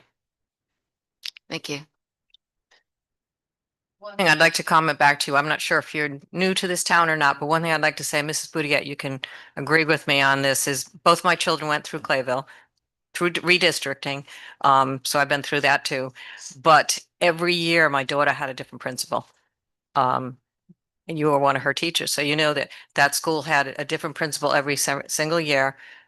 I don't think they ever got an attachment to it. They got an attachment to their teachers, but there was never a principal impact from it, I don't think, that they ever acknowledged to me. So I don't know why. I don't know whether it's salary. I don't know whether it's a stepping stone for Clayville being a small school. I have no idea why principals leave that school. And there was no administration in the school.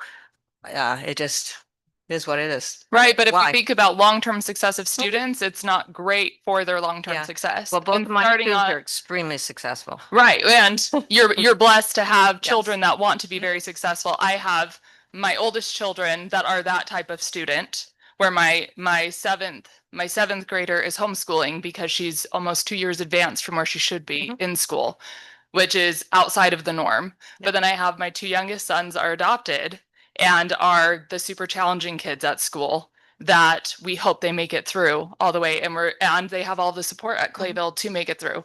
But starting over again with a principal, when I have children that say weird things frequently, that can be alarming if you don't have the history that comes with the behaviors and things that are going on with my children, is really hard to start over. I'm And just so it's trying to like say that this the change of vulnerable principle thing. Yeah, right. for- And it so, seems but for whatever reason- there's something that's going on to that. But I have faith that if there's the appropriate compensation that can keep the principal there, that is better for the students in the long term, especially with how big each of those classes are. There's a lot more support needed for all of those classes in a smaller school.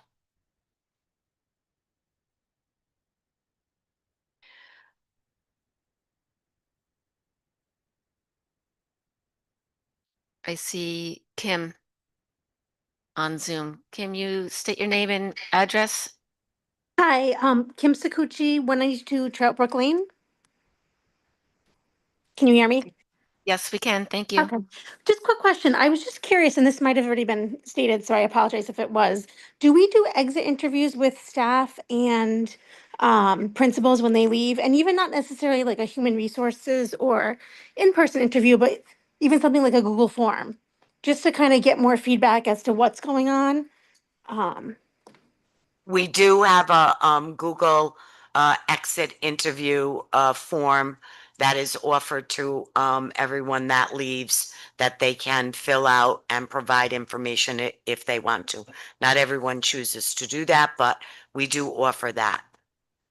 Okay. And then who reviews that? Is it just the superintendent or does the school committee review it privately? I just was curious.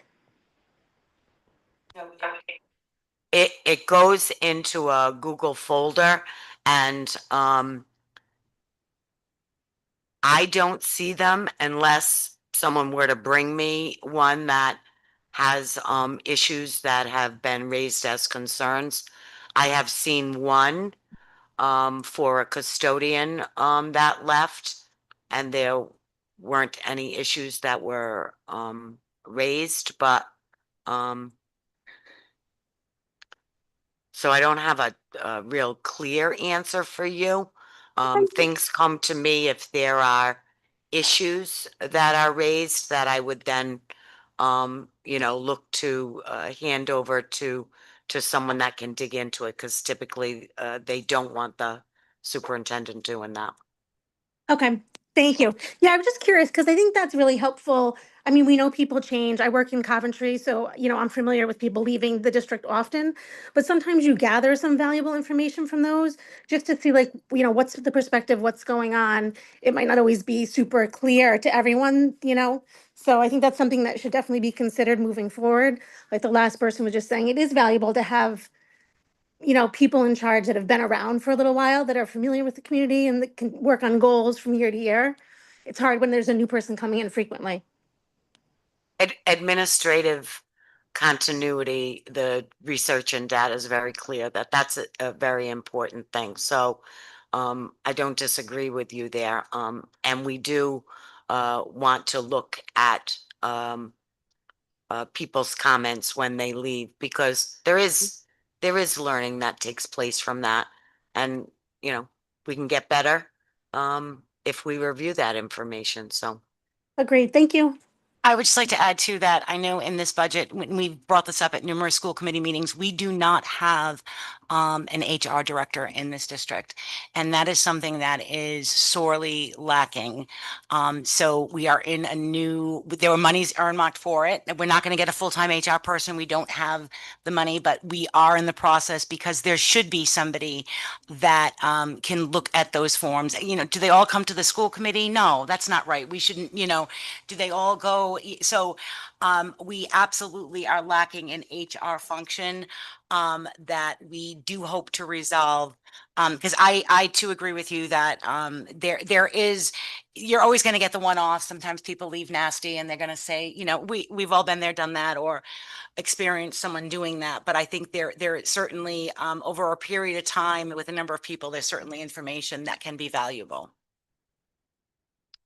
So I have, that person's done. I have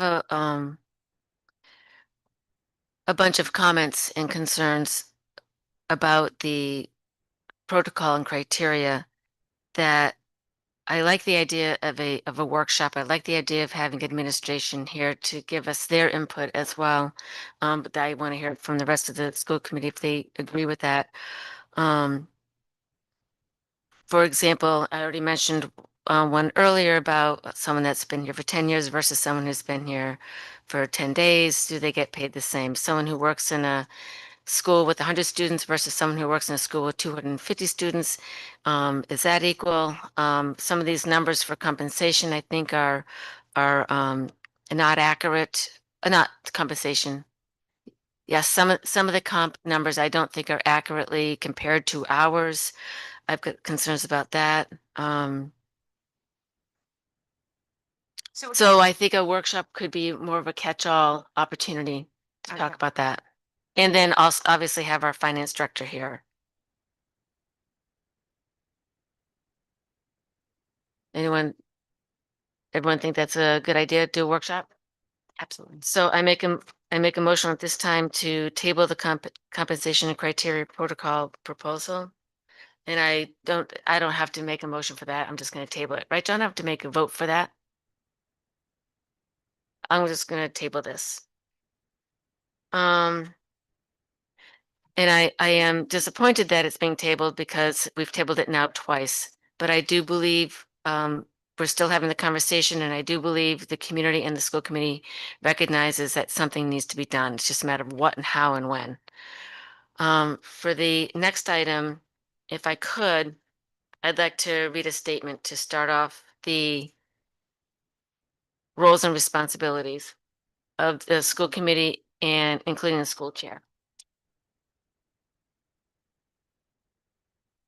At the last school committee meeting, it was said that I held a secret meeting to talk about school finances with the town treasurer, Councilman McCormick, the school department's finance director, and the school department's curriculum director. I'm going to explain what actually happened. Before I say anything further, I want to make two things really clear. It was not a secret meeting. Others were aware, including Superintendent Andrews. The purpose of the meeting was to create a presentation for the community to explain fund balance and not about school finances.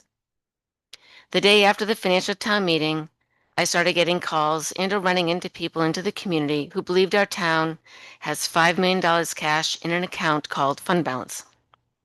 I learned that the town treasurer, town council president, and other council members were hearing the same thing. It became evident that there was a misunderstanding in the community regarding fund balance that needed to be addressed to prevent potential financial negative consequences. This misunderstanding sparked the question of how do we educate the community on what fund balance represents and its appropriate use. We landed on creating a PowerPoint presentation that could be presented at a school committee meeting and a town council meeting. I ran this idea of creating a PowerPoint presentation and the people involved by Superintendent Andrews to get her approval since it involved people in the school department.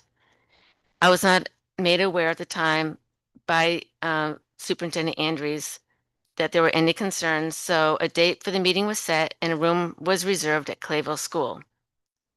Google invites were sent as reminders. I'm going through all these details to clear the air that this was not a secret meeting. To remind you, this meeting had nothing to do with school finances whatsoever. Its intention was to provide an educational platform for the community to address confusion regarding fund balance. On June 18th, the town treasurer, curriculum director, Councilman McCormick, and I arrived at the reserved conference room in Clayville, where the finance director and Colleen Pendergast were already sitting at the table. Colleen asked me if she could have a word with me outside the room, where she asked me what was going on. I explained the purpose of the meeting as mentioned above. Colleen thought this meeting was regarding school finances, but I clarified that it was not. She still thought it was inappropriate for me to have this meeting, therefore I ended it. Subsequently, I spoke with our attorney to ask if what I did was inappropriate, and he said it was not. In closing, it was not a secret meeting. We were not there to discuss school finances. Ill-advised use of fund balance can have far-reaching negative consequences for both the town and the schools, and we continue to believe the community needs to be informed. John can reiterate, if you don't mind, John, regarding any inappropriate behavior on my part.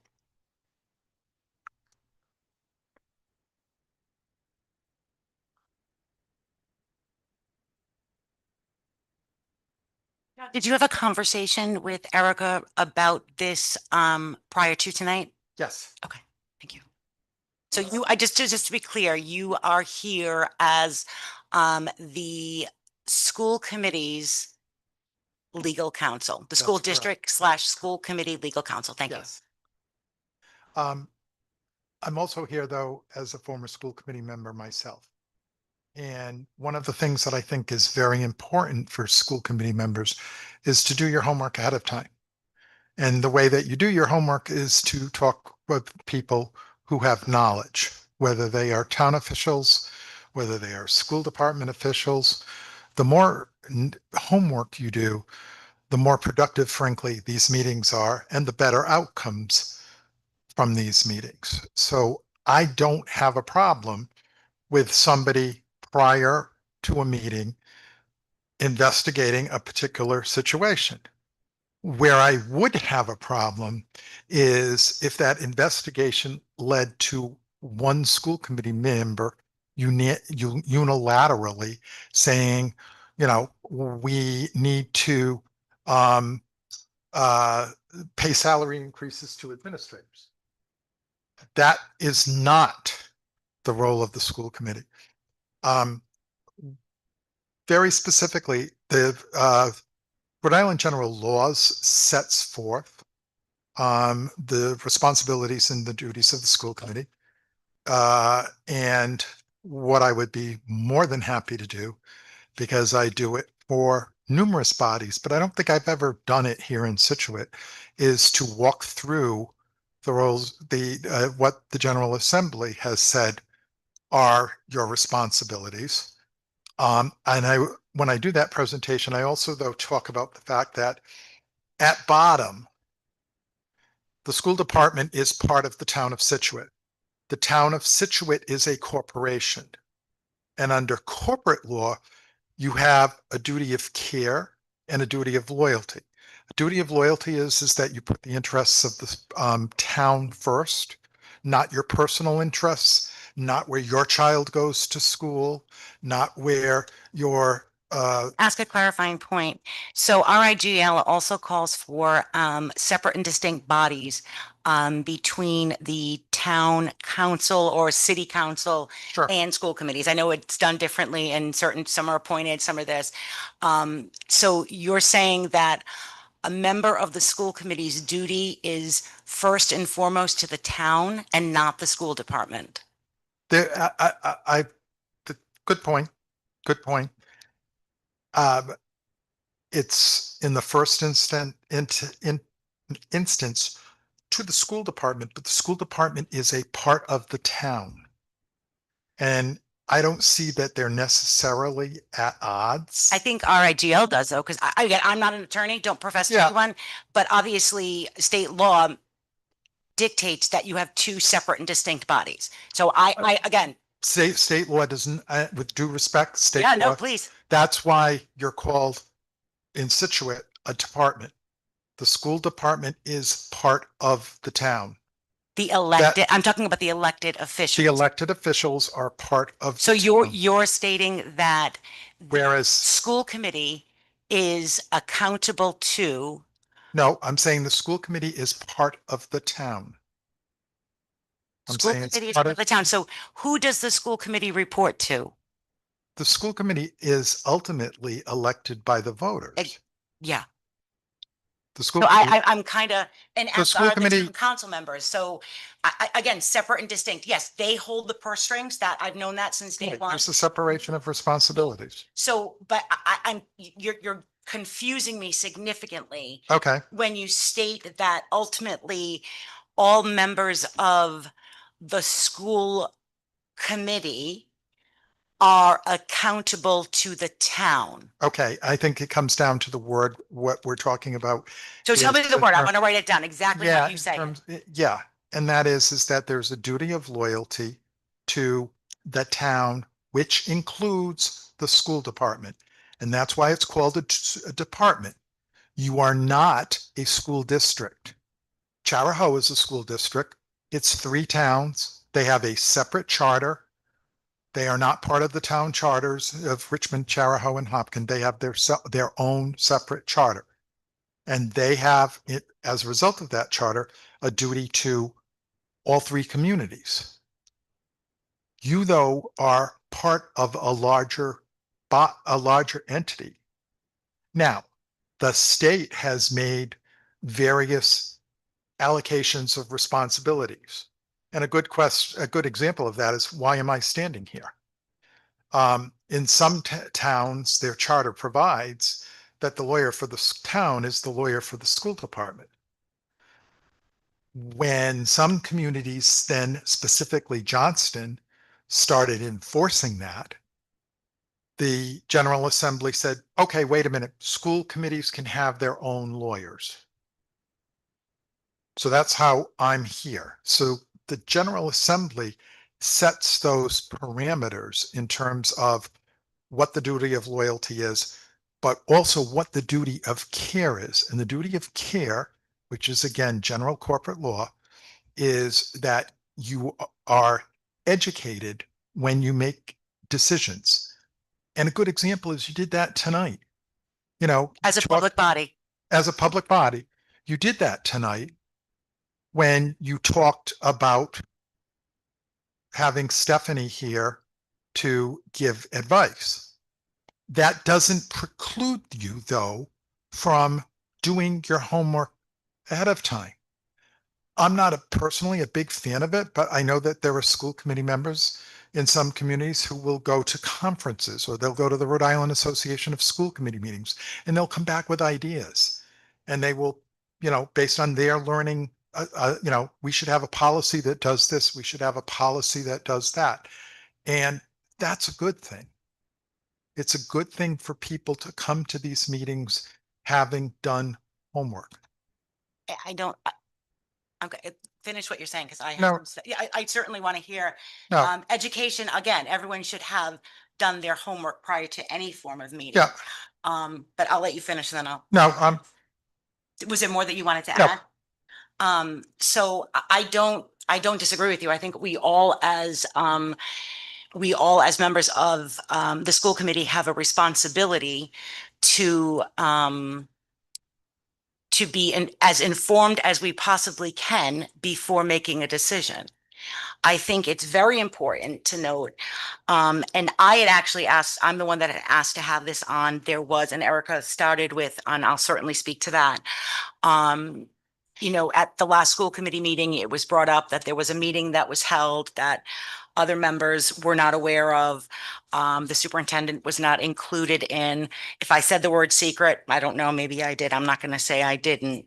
But it got me thinking that, it's important to discuss the roles and responsibilities of each member of the school committee.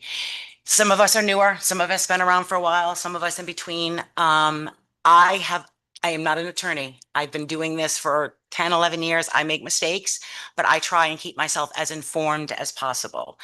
It doesn't mean that I don't make mistakes. But one of the things that I learned very early on in as being an elected official is that I am a member of a school committee, a member of a governing body. I have no power. Colleen Pendergast, David Madberry, everyone so on and so forth has no power to make any decisions or directions. I mean, we have it in our policy, ethical standards and principles, which is derived directly from RIGL. It says act only through public meetings, since individual board members have no authority to bind the board. I agree with that. Meaning not one of us has any, we can't speak for all of us. So no decisions can be made. I do know that the responsibility of the chair, and it's been my understanding through everything that I've gone through, the responsibility of the chair is another member of the school committee.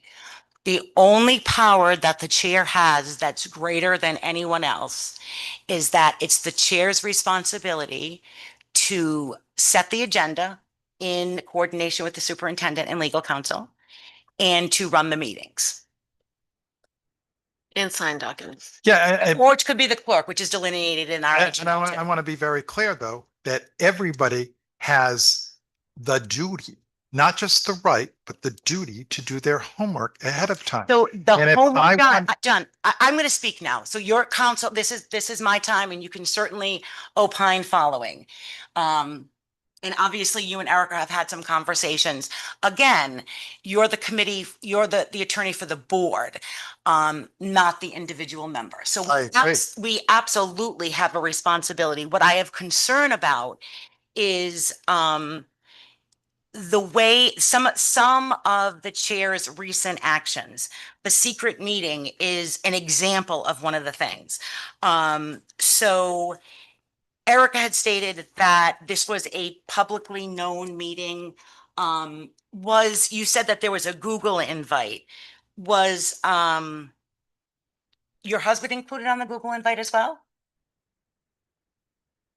I don't think he does Google invites, but I can only imagine if someone does, whoever was going to that meeting, whether it was the town treasurer, the finance director, whoever Yeah, so was going to that meeting. We can go back and investigate, but it's my understanding, and I wasn't part of that meeting. So again, when we talk about secret meetings and saying there was Google invites, I don't know that's specifically true. And I did ask you to step outside and to have that conversation when it was brought to my attention.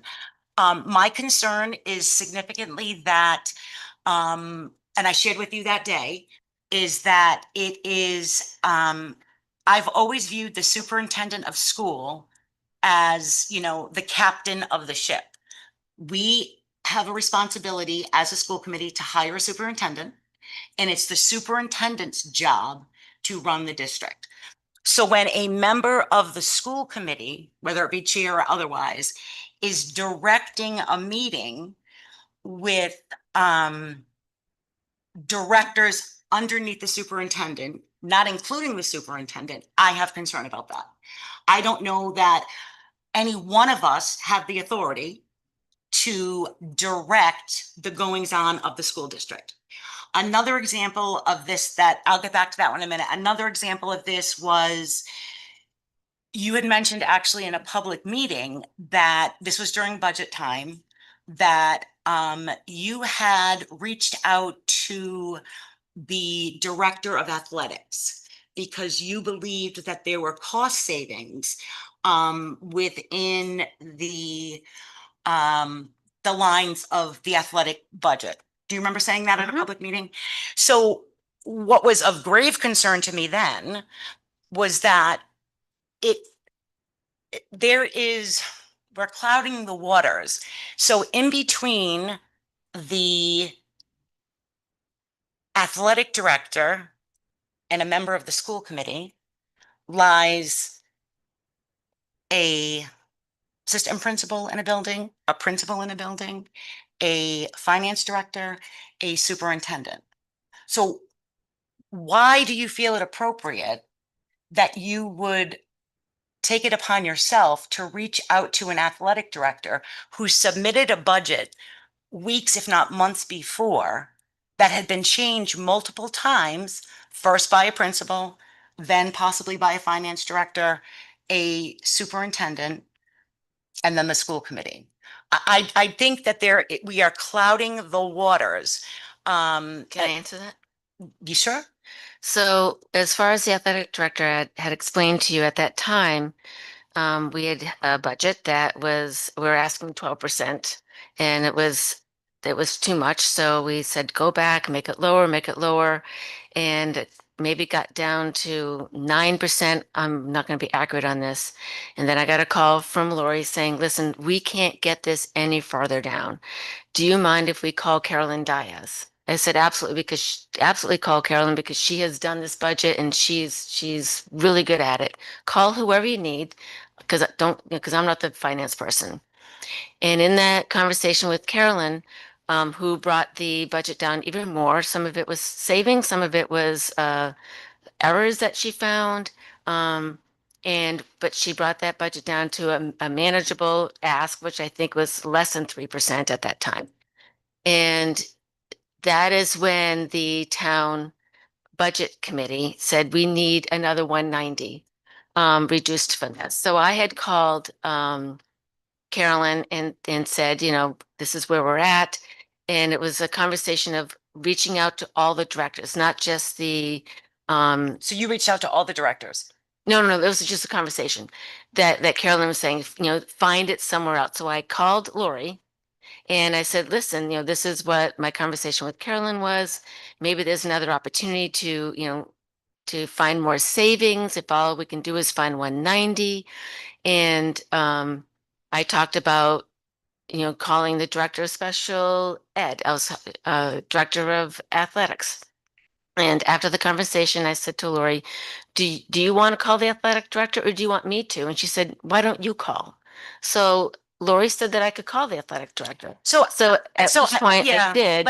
And he immediately, so I didn't do it behind her back. Again, and I didn't do it without when you're her presenting approval. in a position of power, whether perceived or Right. real, I don't, so I think the committee should opine on whether or not members of the school committee should actually be reaching out to anybody beyond the superintendent of schools.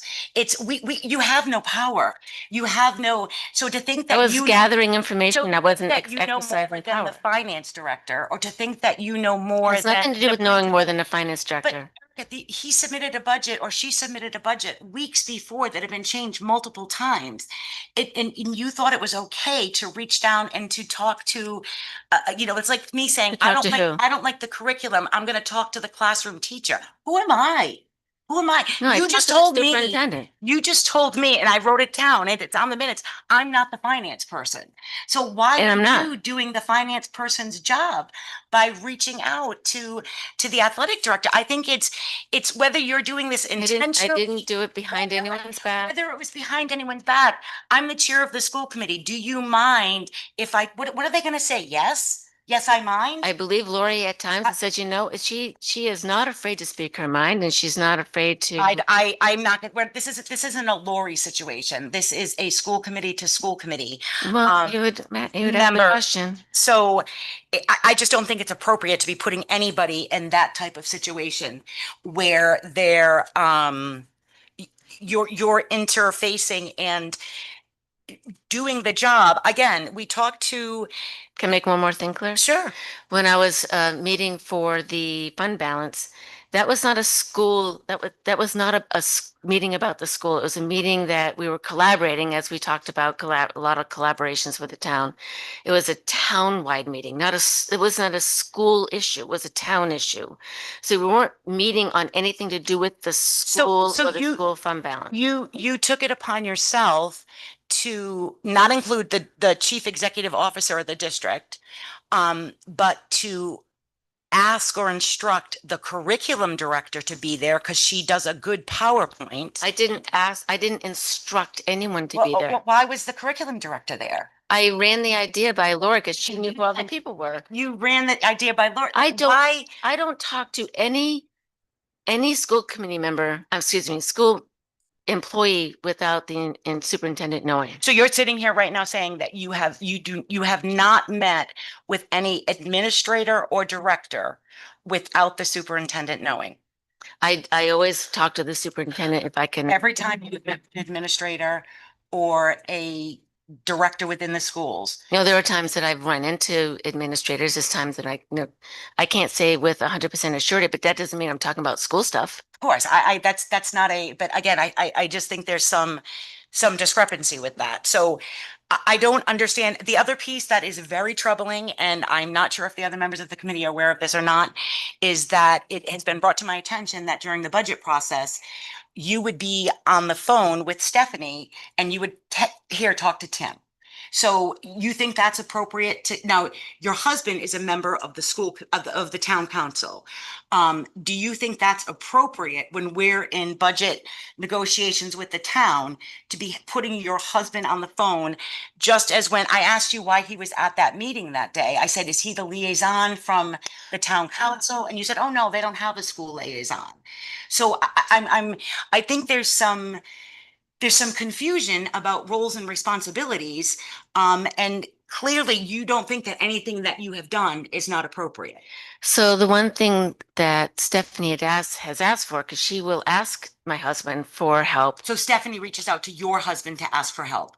She has always welcomed his help. She has not always reached out to him. She's invited it. And or he will ask her, you know, when I was looking at the budget, if I had questions, she would say, you know, ask Tim or have him put on. It was a collaborative effort between those two. Lori, it's my understanding, and if I wish Stephanie was here, that she has always welcomed another set of eyes and knowledge But when you it has to do with. don't see, so again, and I know it's difficult because it's your husband, but you don't see any conflict of interest. And again, I know that our attorney is going to say that we're a part of the town, we're separate and distinct, and we've always functioned as such. It's not to say that we don't need to play nicely in the sand, but we have our negotiations when we do certain things that are done, excluding that we have to give them our final product, period, right? Are you going to argue that they give us a dollar amount and we get to spend it any way we want to spend it? Is that accurate? So I'm not sure. I don't understand. Like, you don't think that anything that you've done has been inappropriate. You think it's appropriate for a member of the school committee, whether you're chair or not, to speak to administrators, to speak to directors, to gather information that may and disregard all those people. I have it somewhere. We have a chain of command. It's listed differently in. Hello, is this on? Organizational chart? Yeah. That shows specifically where, if it's redone or not, that there are multiple people that, I don't know. So you feel like I didn't go through the chain of command by talking to the superintendent? I don't think that members of, and I want to hear how other members of the school committee feel. I don't feel as though that we should be reaching down into the schools to gather information. Like, that's just not, and we shouldn't be setting appointments or doing things or scheduling meetings.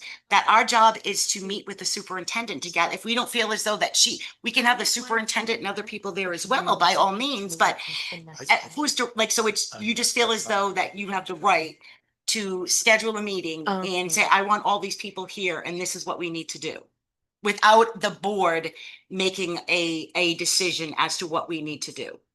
I guess I don't see it any different than when Carolyn put together a group to do with the veterans and put together a curriculum, and we didn't know about that, and it was presented to us to approve that curriculum. I don't know. I have to ask John if I did anything wrong and if I No, need to I be guess corrected. maybe some of the other committee members want to, inject. Well, I want to what hear their what the thoughts- law is I too. I think yeah, of course, we're gonna hear what the law is. But I think that the other members of the committee should also have the opportunity to speak. We'll certainly get two members of the public I as do well, but recognize you. Yeah. Yeah. If I could right before, and I Yeah. will promise I get to you, can I hear from? and I want to hear from non-members? the other members of the committee as well.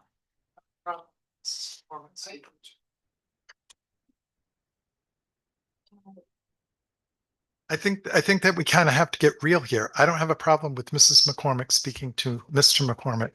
It happens in families all of the time. Do you have a problem with Mrs. McCormick directing the or facilitating communication with her husband, who's a member of the town council? Not in the slightest. Okay. And I want to say that the same accusation was made of me when I was on the school committee in Pawtucket. John, I don't want to hear about another district. I want to hear about what's happening here. Well, but I take it personally because I used to talk to my mother, the member of the legislature from Pawtucket, all the time. And people say, oh, that's a conflict of interest. No, it's not. Okay, thank you. So before we get into the chair, but I don't know if there's other members of the committee that have anything to say about what I'm saying.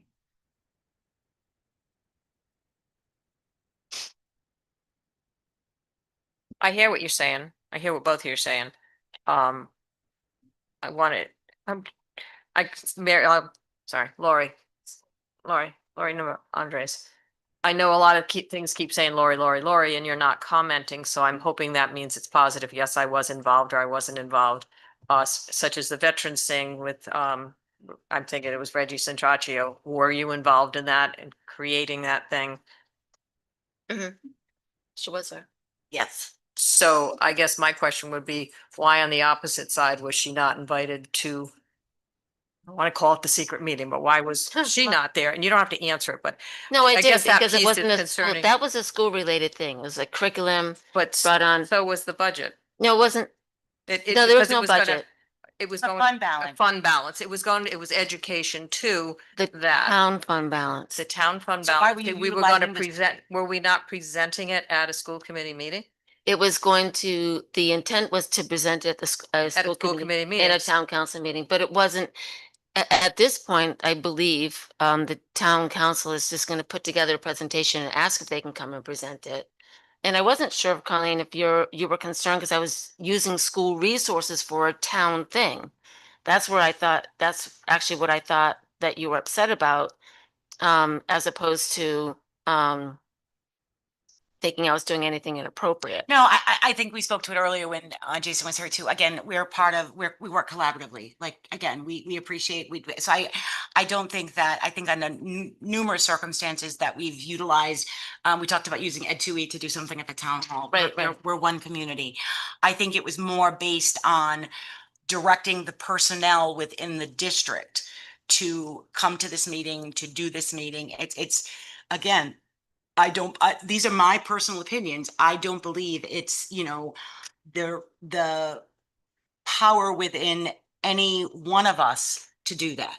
I think I the think word it- directing is it's creating a But bad Eric, feeling in my chest. I don't feel like I was directing. and again, I'm not going to say, but do you honestly think that as a member of the school committee, if you asked anybody in this district to do something, below Lori's level, let's just say, or they're going to say no to you? I mean, we have to be conscious of the power that we yield. It's not, it's people's interpretation of that. Do you think somebody wants to make the chair of the school committee mad? Do you think anybody in this district would say no to you? I'm asking you that honestly. It's bad practice. And those are my thoughts and opinions. And I don't know how the other members of the school committee feel. I actually feel that, oh my God, I've got a decent working relationship with, people. I know I don't think that people are afraid of me and would actually are afraid to say no to me. But I'll take it into consideration going forward. Comment I would probably make is, this came to light, unfortunately, last meeting. And as we have heard many times last year, was transparency. So I think what probably happened to most of us sitting at this table was none of us knew about it. So the transparency, we were all caught off guard going, what? Not knowing what the meeting was about or any of that type of thing. And I think the transparency hit, and it probably hit the public as well, because it was pretty obvious we didn't know about it. Did we need to know about it? For transparency, I felt like I was sitting here looking pretty stupid. Because were you invited? Did you know about it? No, I did not. And as the rest of us said it, I think maybe that the public is tough. How do you correct that? Not sure, but maybe this scenario is a transparency. That's my just thoughts on it. Okay, I mean, I'm listening. you know, And I guess as John, so from a legal perspective, John states that there is no issue with a member of any member of the school committee. And again, I'm not going to use the word directing because I certainly will be very clear and say I know you're not standing over anybody with a stick. Like, let's make that perfectly clear. I know your demeanor, I know your tone, I know your that to, you know, utilize your husband as a resource who is also a town council member. I don't, John's telling me it's legal. Is that how we operate? Is that what I mean, I don't know. I don't know how other people feel about that. And again, I think it should be important to note that neither of these, my questions do not relate to, it's your husband's not a bad person. You're not, it's that you're a town council member and perceived. Thank you. So is that, so I'm gonna ask you a question, Colleen. So would you feel any different, like say, she was doing her homework, right, for this, and Tim didn't go, would you feel differently? Or is it because Tim was there? That was part of it. That was absolutely because it was a member of, and again, I'm not making him out to be, he's a member of the, of the town council. Cause I mean, now that we know what happened, like, I know Erica does a lot of homework for the agenda. Sure. So, and I know she does a lot, she meets with a lot of people, so, I look at it as, it was something that was very, I mean, everyone was talking about that budget. We know it was it was talk of the town the next day, about the budget and the school and how much we're gonna get and this whole fund balance. And I think, and I know, I'm thinking, like, it's another thing that was gonna be put on the agenda. It was never put on the agenda because we never had the presentation. But if that was the homework, then that was the homework. I don't know. I don't see it. Maybe the perception was bringing Tim was different. I don't know. I mean, I don't know. I don't see it as any violation of anything. No, That's my opinion. I don't see Erica violating anything. I feel like she was doing her homework. I think we need to look at it for the yeah, committee. I think we need to look at it from a work management perspective as well. I don't know. I've worked in very large corporations. I've worked in smaller corporations. I'm not sure what everyone's work Yeah. experience is. So if every member of the school committee is going to schedule meetings with, you know, where is, so do I do one the next time and I'm going to call up Lori and say, hey, can I have this person meet to do this? Like, under whose authority are we doing that? I just, there needs to be a workflow that, in my opinion, that channels through the superintendent of schools. And Did I not go through the superintendent of schools? that includes the superintendent of schools. So you would have felt different if she was at the meeting. And again, included, I don't know, where is, John seems to think that, again, my understanding is that a member of the school committee, if this committee felt as though there was a problem with the public's understanding of what a fund balance was, this committee could certainly take a vote to pull together a presentation that to educate the voters regarding what, you know, that there was, I know at one point you said there wasn't even actually money there, right? Like people were misunderstanding it. There was no, but to take it upon yourself, like I just don't know that that's appropriate. Those are my thoughts. Again, And in my thought, it was not a school issue. It was like, we're not here to talk about this school fund balance policy, which we have one. It was more of in my opinion, it was more of the town fund balance because that's the fund balance that was used. We didn't use the school fund balance because we have our own, right? And we have our own policy on that. So it was, it felt like more of a town thing that we were working on, not a school. So I didn't feel as if it was tied as much to the school, but I am hearing everybody, just so you know.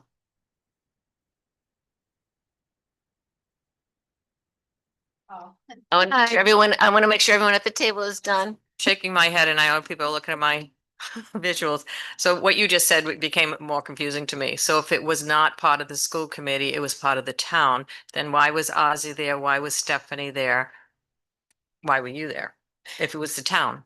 Because we work collaboratively, No. right? But you arranged the meeting. The town fund balance is the school fund balance. Right, but you right? arranged the meeting. Why not the town? No, I was part of the arrangement between Ted and it was actually Ted and Chuck, the president, the town treasurer, the town president. He was not at the meeting, but it was more of these, what do we do? What do we do? We've got this problem. What do we do? Hey, why don't we do this? Okay, who do you think should be there? We So had the town, It was. we had the Ted town. I'm sorry, just to clarify, I want to make sure I heard it correctly, and please continue. It was Ted Priscilla and Town treasurer. Chucky Collins. No, he wasn't there. He was just in the conversation, But but neither one were there. yes, he was. Oh, okay. Sorry. That wanted this meeting to happen. Part of the people who said, we have a problem, we need to do something about it. And knew about the meeting. The president knew about the meeting and the town treasurer was there. So we figured we'd have the town treasurer and the finance director because We? they work seamlessly Sorry. together. I have not forgotten you, I promise you. So we need the two ends of the finance conversation. Before you get to public, David, do you have anything you want to add? Yes. It's on. There you go. Yeah. Alexis Wilson, 888 Thomas Hill Road. As much as I love the transparency in this discussion, we are only halfway through the agenda, and some of us have families that we need to get home to. It's young families. So again, appreciate the transparency, publicly voted office, working for the public, but respectfully, can we thank you next? That's all. Thank you. Okay.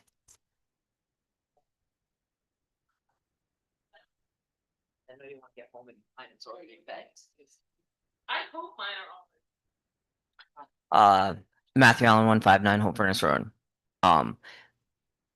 I think just my opinion is I think if the town had an issue with wanting us to know, I think they should have sent all of you an email and then said, hey, now the ball is in your court. You needed to explain to the parents.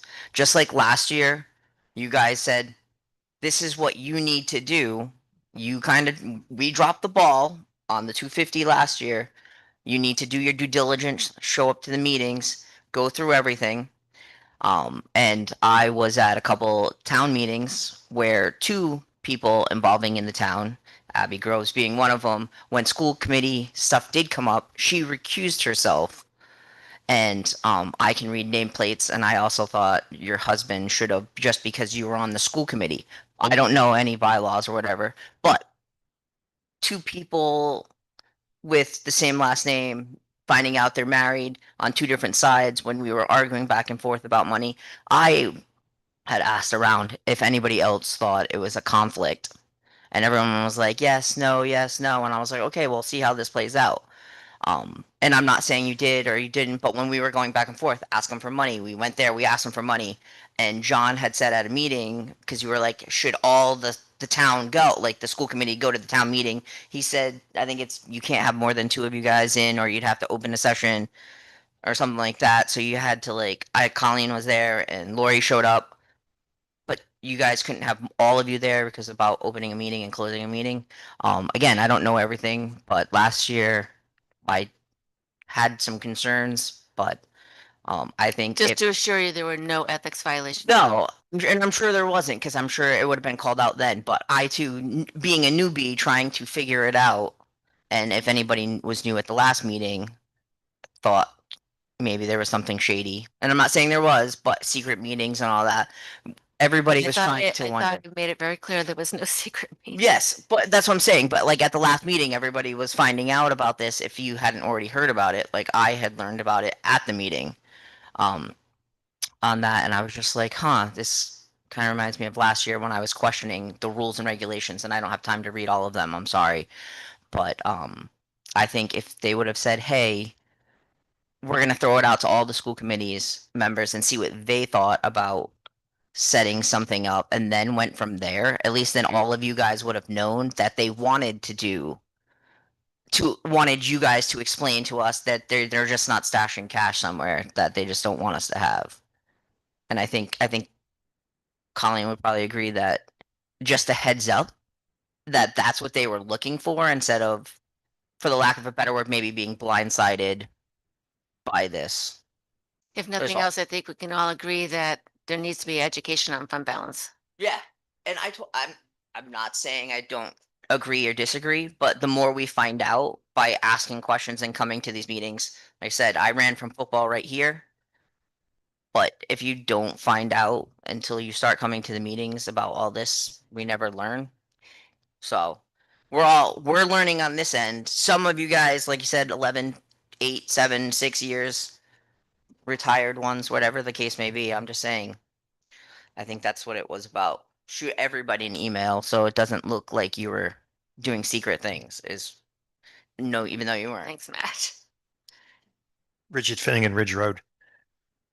The Google invites, who facilitated that? I honestly don't remember. I know I don't send Google invites. Someone from the school department or from someone from the town? Someone from the school department sent the Google invite to make sure we're all on the same page. I don't even. Patty, it's generally you that sends the Google invites. I don't We know. can check that out. All right, I'll be putting a public records request in Absolutely. to get all those invites and see how this meeting got going. Maybe that will shed some light on this. You made a statement, Madam Chair, no ethics violations. Did you sought an opinion from the ethics? For having my husband on the. I don't know. You made a statement that there were no ethics violations. I'm only asking you, did you sought an I opinion didn't from need the to ethics? speak an opinion on that because I know there were no personal gains. When you go to a financial town meeting and you're voting on things, or you're going to a budget, town budget hearing, there's no personal gain on my side or or my husband as a town councilman's side.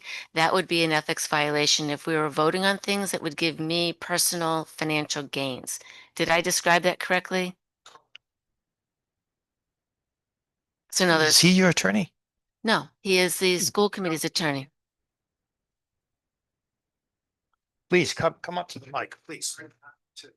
The fact of the matter is there has to be financial gain.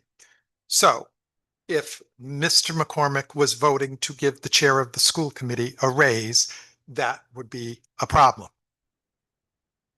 But if there is no financial gain involved, then there is no ethics violation.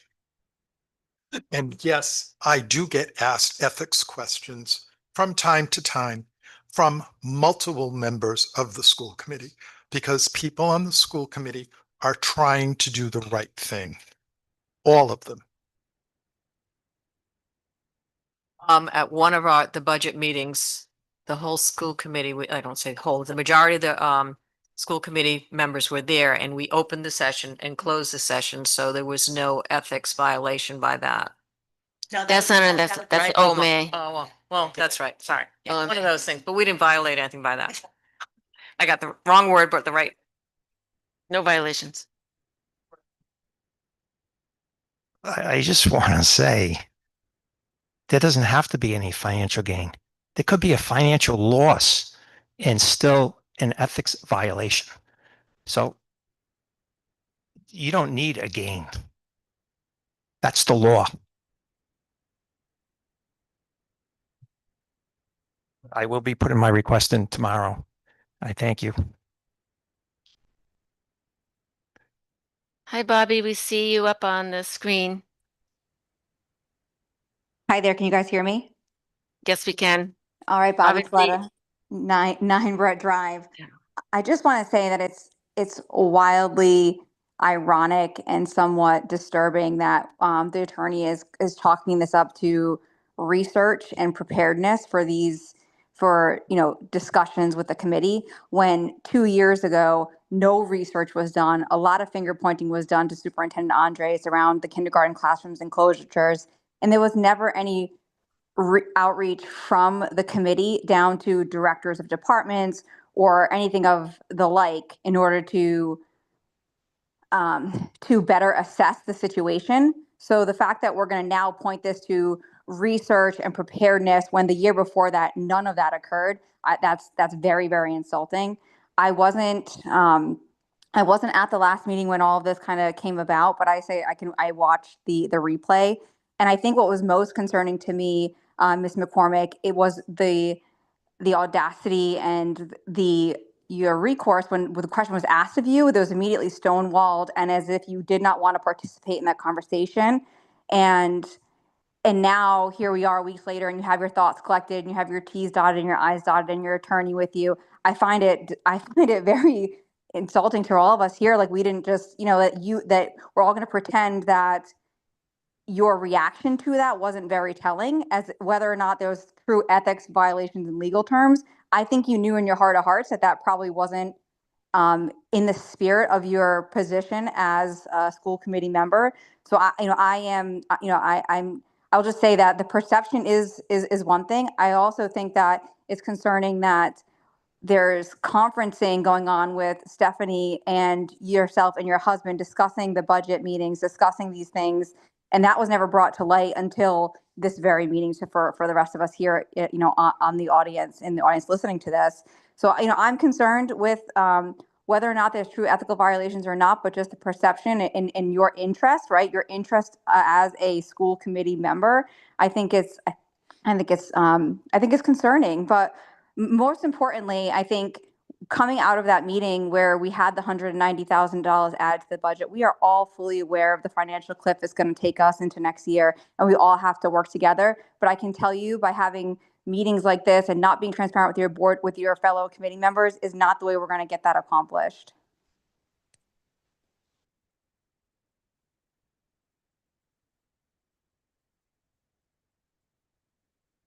Thank you, Bobby. Anything else? No, She's still there? Nope, that's it. Thank you.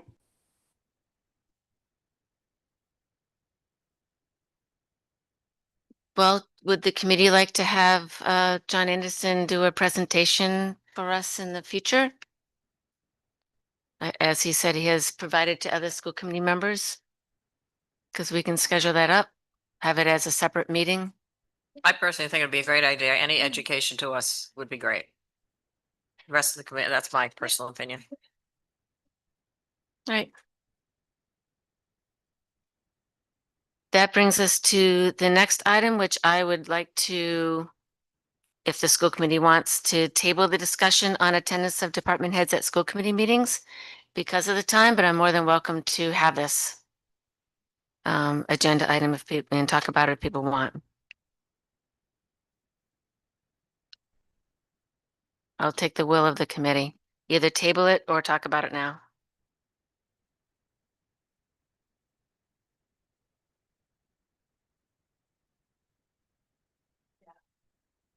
I have one table. How about you, Dave? What do you think? What do you think, Colleen? All right. We're at table number 5, and then we get to have a motion to approve policies 7030 curriculum and instructional materials. So move. Second. Any discussion? All in favor? Aye. To have a motion to approve policy 1095 homeless education program. So moved. Second. Any discussion? All in favor? Aye. A motion to approve policy 5020 school property disposal. So moved. Second. Any discussion? All in favor? Aye. Motion to approve policy 7060 summer school. So moved. Second. Any discussion? All in favor? Aye. And motion to approve policy 1120, policy procedure for request of public records. So moved. Second? Any discussion? All in favor? Aye. Are there any announcements? No. I'd like to make a motion to adjourn because we are not going to go into the second executive session, but I do want to remind the school committee to stay back so we can schedule a another meeting. Do I have a motion to adjourn? So moved. Second? All in favor? Aye.